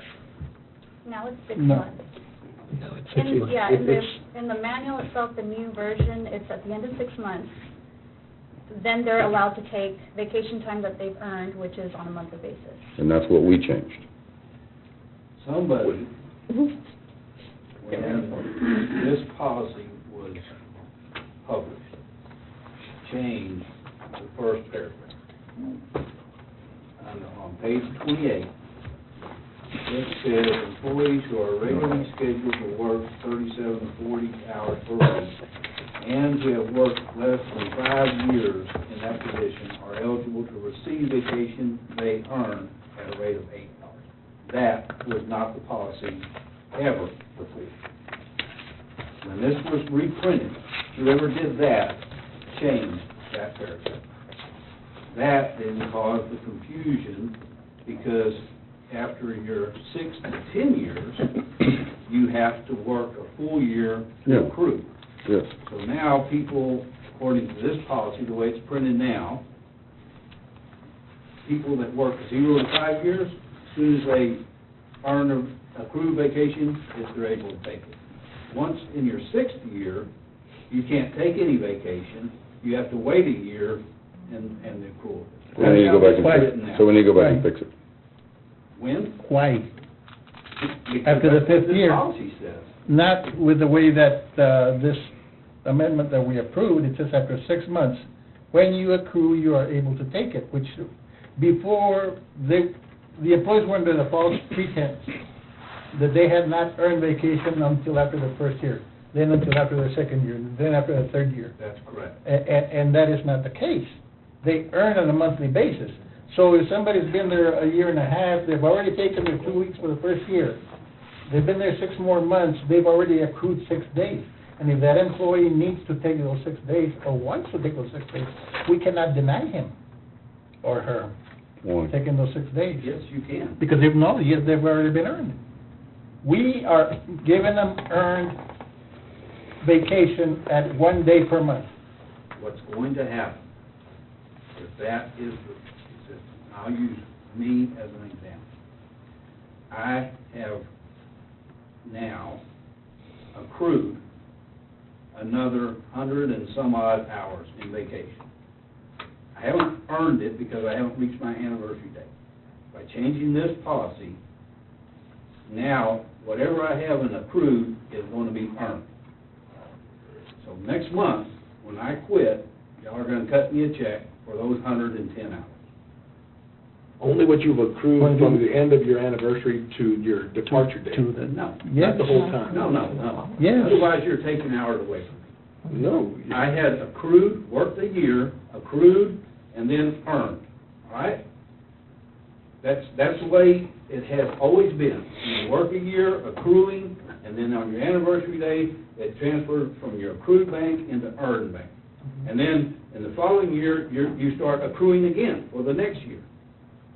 Now, so what has happened now, I have earned vacation, and I have accrued vacation. And so with this policy change, you're fixing to dump another 110 hours into my earned. No, sir. Why not? It's 1 per day, 1 per month. You're taking it away from me then. No, it's 1 per I'll month. give you another example. There's an individual in precinct 2, and that individual has 256 hours earned. He has 180 hours accrued. With this policy change, that individual now has 400 hours. If he's accrued them, yes. Well, my example, you just said that's not. The question I would ask is, how do they continue to accrue if the policy says that at the conclusion of your anniversary, whatever you haven't taken, you're only permitted to carry over 5 days? 5 days. But And you lose changing everything the else. policy now. No, we're not. It's in the No, that's policy. always been the No. policy. That's how it's The written. second paragraph. Employees who are regularly scheduled to work 37 and a half hours per week and have worked 5 to 10 years in a position are able to accrue vacation. Juanita, read where they can only carry over 5 days. But after all that though, like the next page that y'all are on, it has a deal from 1 to 5, and I think from 6 to something, and then Yes. something up to 15. The vacation Uh-huh. schedule. But they're only 250, I think if you've been here over 15 years or something like that, it's only 216 hours, no matter what, right? That's this is the accrual. Anybody less than 5 years has 96, and then the maximum allowed is 136, because it allows you to have the 40 from the prior year, correct? Then you go to 5 to 10 years, you have 112, and then 152 maximum. You have 11 to 15 years, 136, and then 176 maximum. And then anybody over 15 years, annual accrual is 176, maximum is 216. Juanita, but. Now, every year, the maximum has the 40 from your prior year, as we had discussed initially. That's why it's written like that. But there's also the provision that you can only carry over 5 days. X amount. Yes, and So- that's so- already included in here. Right, okay. See? So you cannot carry over I'm not- 200 hours. I'm not gonna carry over anything. Y'all gonna cut me a check for it. That's the part y'all don't understand. That's the You part can't carry y'all under don't the leading. Yeah, Sorry? You can't carry because Well, it's leaving. But the policy, I understand you're leaving, but whatever you accrue, I'm leaving. and let's say he's not leaving, and to make it easy, let's say it's January 1 to December 31st. So January 1, you start accruing hours, and you accrue hours, and it really doesn't, well, if you're in your first year, you can't use any of those hours until July, until you've been there for at least 6 months, regardless. Now, if you're accruing 96 hours in that first year, you can only, of those 96 hours in that first year, and really in that last 6 months, because you can't take them the first 6 months, you can take 56 hours and carry over 40, or you can take all 96. The most you can carry over is 40 hours into year 2. If you're in year 5 and year 6, you're accruing hours at a little higher rate. You're allowed to use them as you earn them, but you can only the maximum you can carry over is 40 hours. But the way it used to be is the only thing you could use is what you had from the prior year. You didn't get to use anything that you were earning within that year until your anniversary. That's correct. You could only use what was on the books from the prior year that you had. What you were getting all year, you couldn't use it until your anniversary date. So then how do you reconcile the policy So- where, let me ask you this, how do you reconcile the policy then? You earn in a year, you can only carry over 40. Okay, now what you're saying is, now at the end of that year, now you've gotten all your 96 hours. Well, the policy says you can only carry over 40, so did you automatically lose 56 hours? Well, let's, No, first let's you- start with earn and accrue. There's You- a difference between earn and accrue. That's the whole point.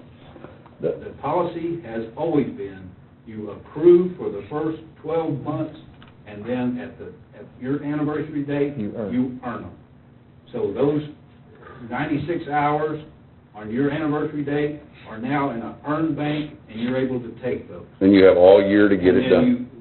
And then you start accruing again for the second year. So you're only carrying over, so let's say at the end of the year, they dump 96 hours in there. You're still allowed to take 40 of that and carry it over at the end of that year. And then when they add the other 96, you still have the whole year to take that and get it down to 40. But employees take vacation in their first year. The question that I'd asked when all this stuff started, They take and I asked vacation Juanita. in their first year. After the 6 months. You see, when I started working in May, Never mind, Alice. they put in my Really bank close. to use, they gave me 40 hours, which was 6 months. And then in November, when I reached my anniversary, I went to the 96.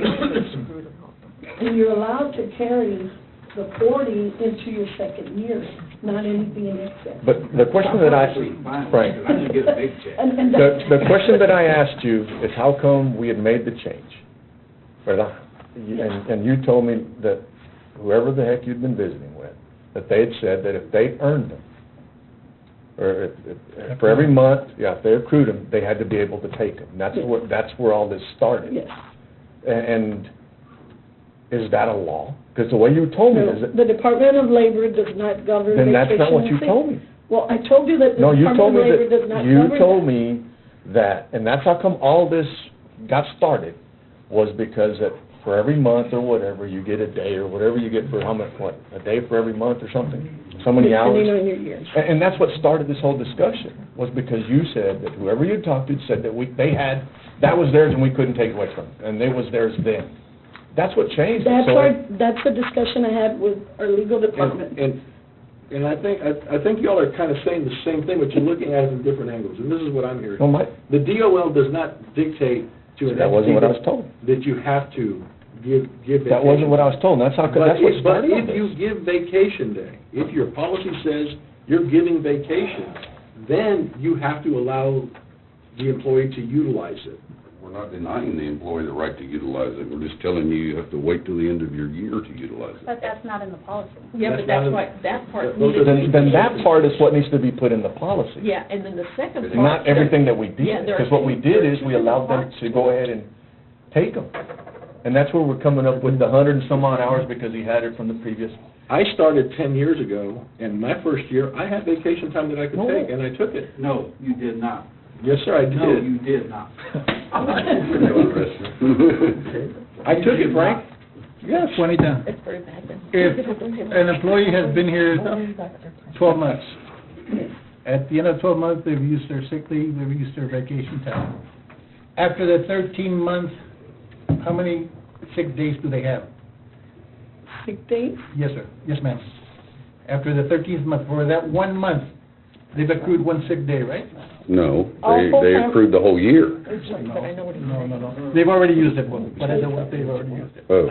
We're All starting brand new. full-time regular employees shall be eligible for the paid sick leave benefit. Already County has different levels of eligibility, 37.5 to 40-hour employees and sheriff deputies under the 207K exemption who work 80 hours each 14-day work cycle.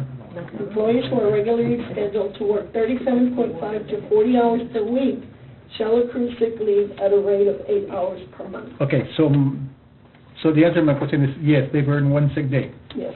And at the end of the 13th month, they've already used their vacation, but at the end of the 13th month of their employment, they earn 1 vacation day. They accrue 1 vacation day, right?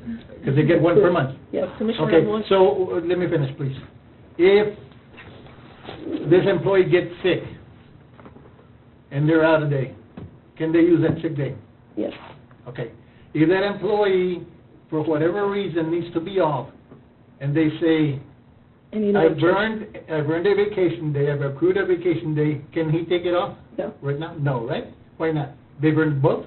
But see, the, Commissioner, just to make something clear, there's a difference between earned and accrued. And y'all need to make that distinction. And that's what we're trying to do. There's a difference. That's what that policy was trying to do.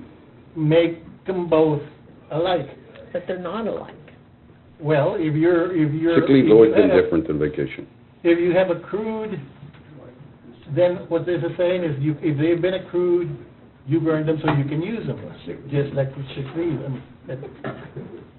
Because currently it states earned per month per vacation, under that first paragraph.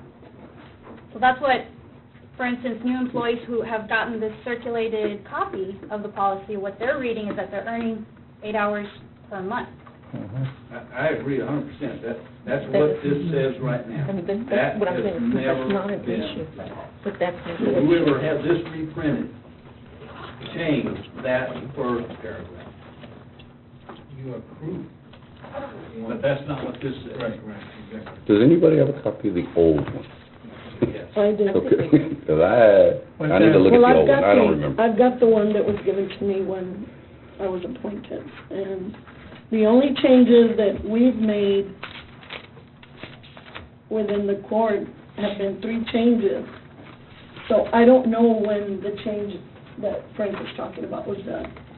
We've only done, the first change we did was back in February, and it was to the travel policy, the driver's license check, resignation policy, exit interview, Americans with Disabilities, weather closing and emergencies, confidentiality, whistleblower, workplace violence, Fair Labor Standards, Safe Harbor, and transfers.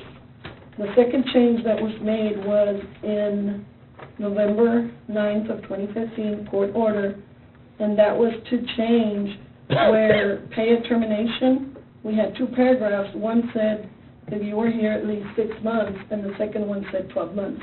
We discussed that and agreed to go 12 and 12 months, because it should be consistent. That was the second one. The third change we had was the change to the group communication policy. That's the last one, and then this one in June was adopted. That's the only changes that have been done since I've been in HR. Anything else, I do not know where they came from. I agree with you 100%. All I'm saying is, when this thing was reprinted, that paragraph changed. Can we look at what Not was... by court order. It Can we just look got to changed. see what was paragraph change. So we need to go back to the original one, look at it, Yeah, and that decide was what before that Juanita is. came in? I do not know. Yeah, it's real simple. Look at what we had before, compare it to that, and then bring it to the court and let's change it, Okay. right? So for now, the policy that was adopted. And not in only June that, does not- if there was no court order changing that, then we have to stick with whatever was already in the policy, that Well, first paragraph. You just adopted something. But he's more concerned about that first paragraph. Okay, what did we adopt last month? Did that change? No, that was a different deal, that was something else. That really didn't have any effect. It's this thing that y'all changed before, just allowing it people to take it after 6 months. Yes. And I think there was actually a court order that Mhm. did that.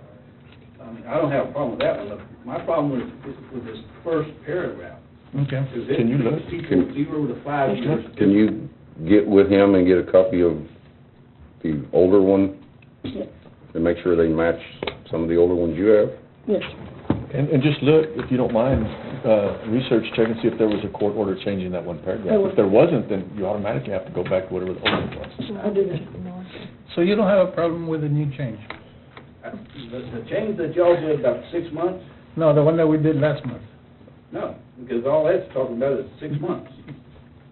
Yeah, we're okay. Accrual of vacation shall begin at the time an employee begins to work and to accrue vacation, but an employee must work for a minimum of 6 months in such position for being eligible to take the vacation. Right. So by that, you're allowing them after 6 months to take their vacation for the new employee.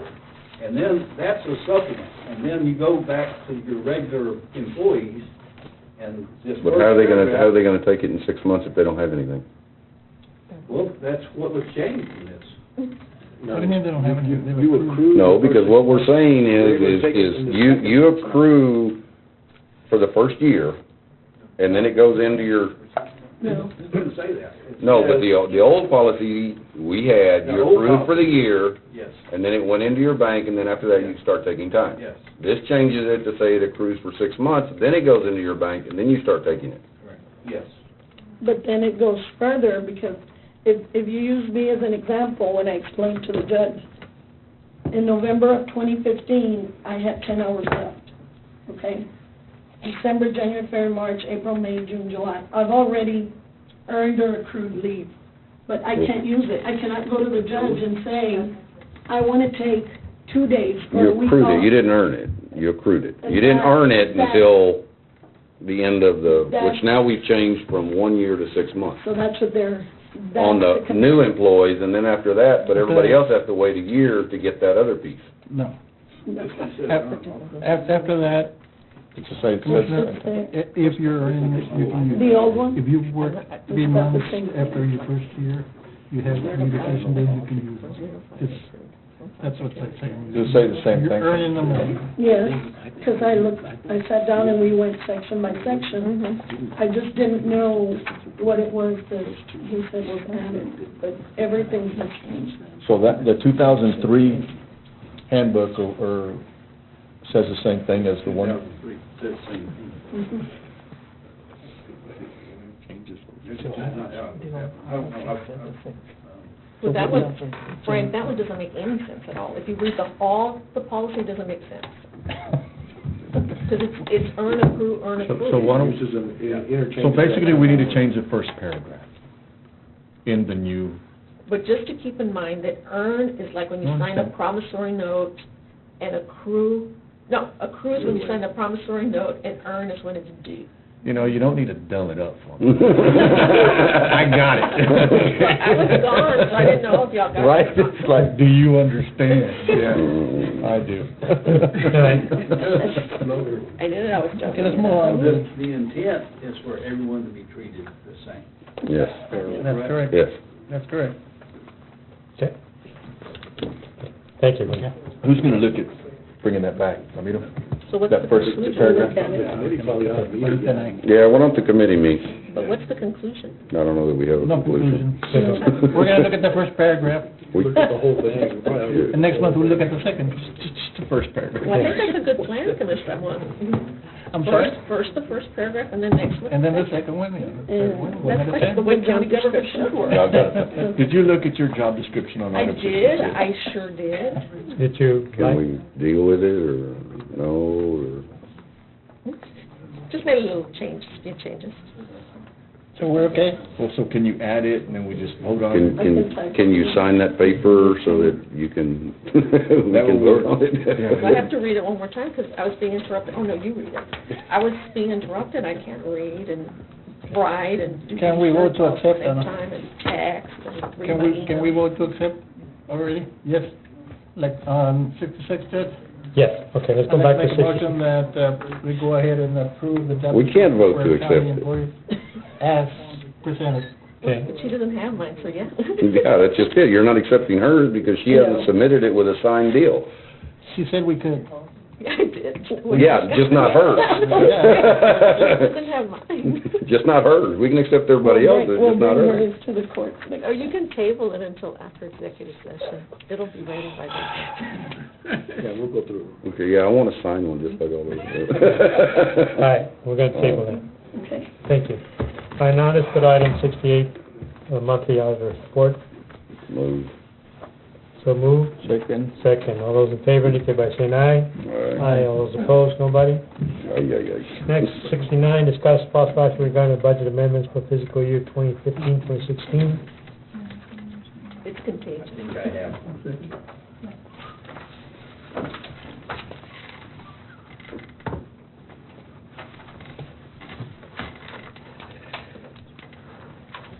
I think last month I presented one for the veterans officer, and now we're back with the veterans officer. He wants to transfer $350 from travel and training to office supplies. Is there anything else that he's going to need versus having to come back every month? And we just do it one time? Mr. Sosa? This is like I said, I did state back then, that we only had $97, and we're not gonna make the rest of the year with $97. How much you got in travel and training? We have 900, and that, well, it's already been, I have 1, 2, 3 more, 4 more travels. Before the end of September? Wow. Yeah, Oh, so that we're gonna gonna work. come up to about 0 with a transfer of 350. So you got it figured out? Yes, sir. So the 350, so in reality, you're not gonna even have any more money to come ask us to transfer? No, sir. So, okay, I didn't do a all transfer right. last month, but I'm aware of, I don't know. So we're okay then? I mean, this will be the only one then? This is the only one that I'm Okay. aware of. I haven't transferred any money at all. What else do you have, Frank? Was that it? That's it. Just that one? Motion to approve. Second? There's a motion and a second, all those in favor, indicate by saying aye. Aye. All those opposed, nobody? We'll now go in executive session, pursuant to the Texas Government Code 551.071, parenthesis 1, parenthesis A, and 551.071, parenthesis 2.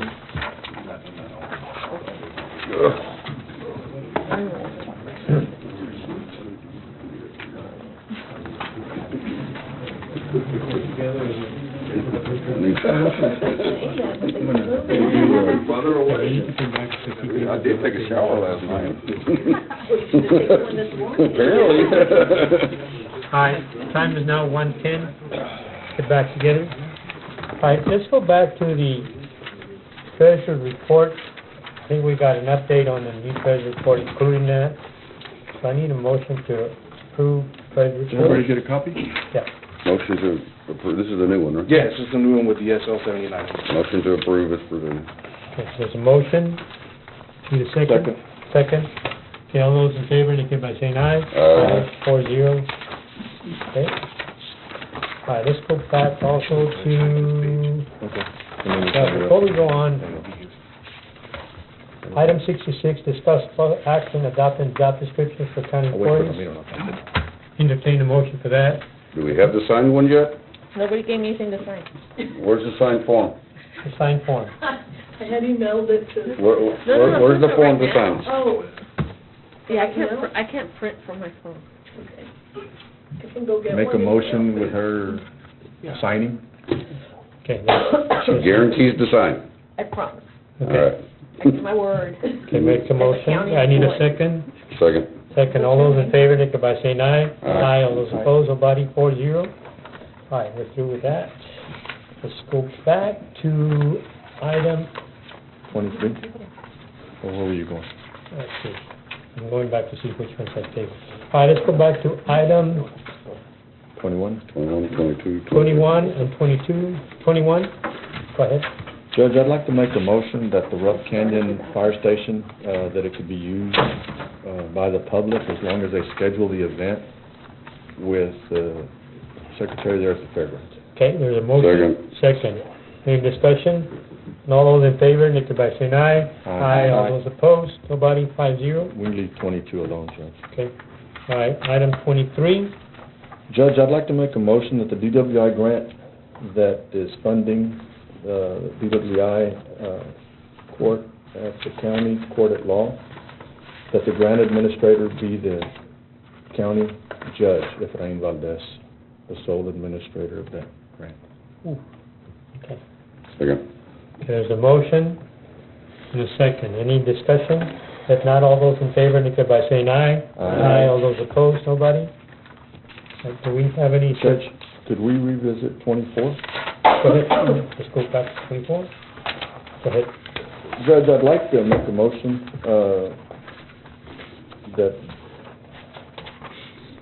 that we go ahead and give the county judge authority to evaluate, commend, and discipline. Leave out the word terminate.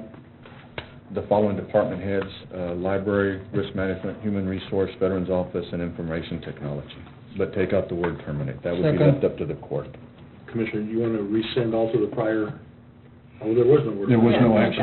That's right. Okay. Sorry. All right, but there's a motion, a second. But isn't that understood already? Well, I would like Well, for it this to be would- specific. This would allow the authority to terminate the way it's written here. No, I am taking Yeah, out the that's word what I'm saying, terminate. yeah. Okay. Yeah.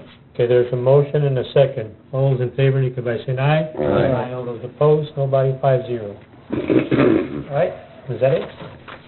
Is that all the table items? All right, any certificates of compliance? Okay. Okay, need a motion to approve the monthly report. Move. So move. Second. Second, all those in favor, indicate by saying aye. Aye. All those opposed, nobody. Okay, need a motion to approve the payment bills. I'll make a motion, but I need to add. Okay, go ahead. I need a second on that. Second. Second, okay, what do you want to add? I have two of them that Frank sent back because or somebody sent back, because the purchase order amount was different than the, actual invoice. What it was on a motor grader. There were some additional repairs, that were needed, and so the original purchase order was $1,800, but the invoice amount came to $2,450. And then on the other one was on a dozer. There was some extra work issues that were wrong with it. The overage was $1,104.77. I would ask that we add those two to the bills. No. Who is the vendor on? The vendor is Jaime Castro. Jaime Castro.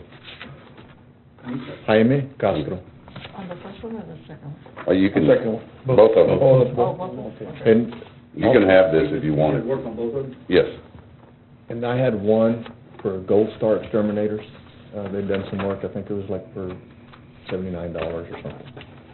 We had it, huh? No, it wasn't for my house. It can't do. Okay. We didn't do that. Any other bills? If not, there's a motion and a second. All those in favor, indicate by saying aye. Aye. All those opposed? Nobody? Okay, any comment from any elected office official? Nobody? Talked enough today. All right, no judge's comments? If not, means adjourned.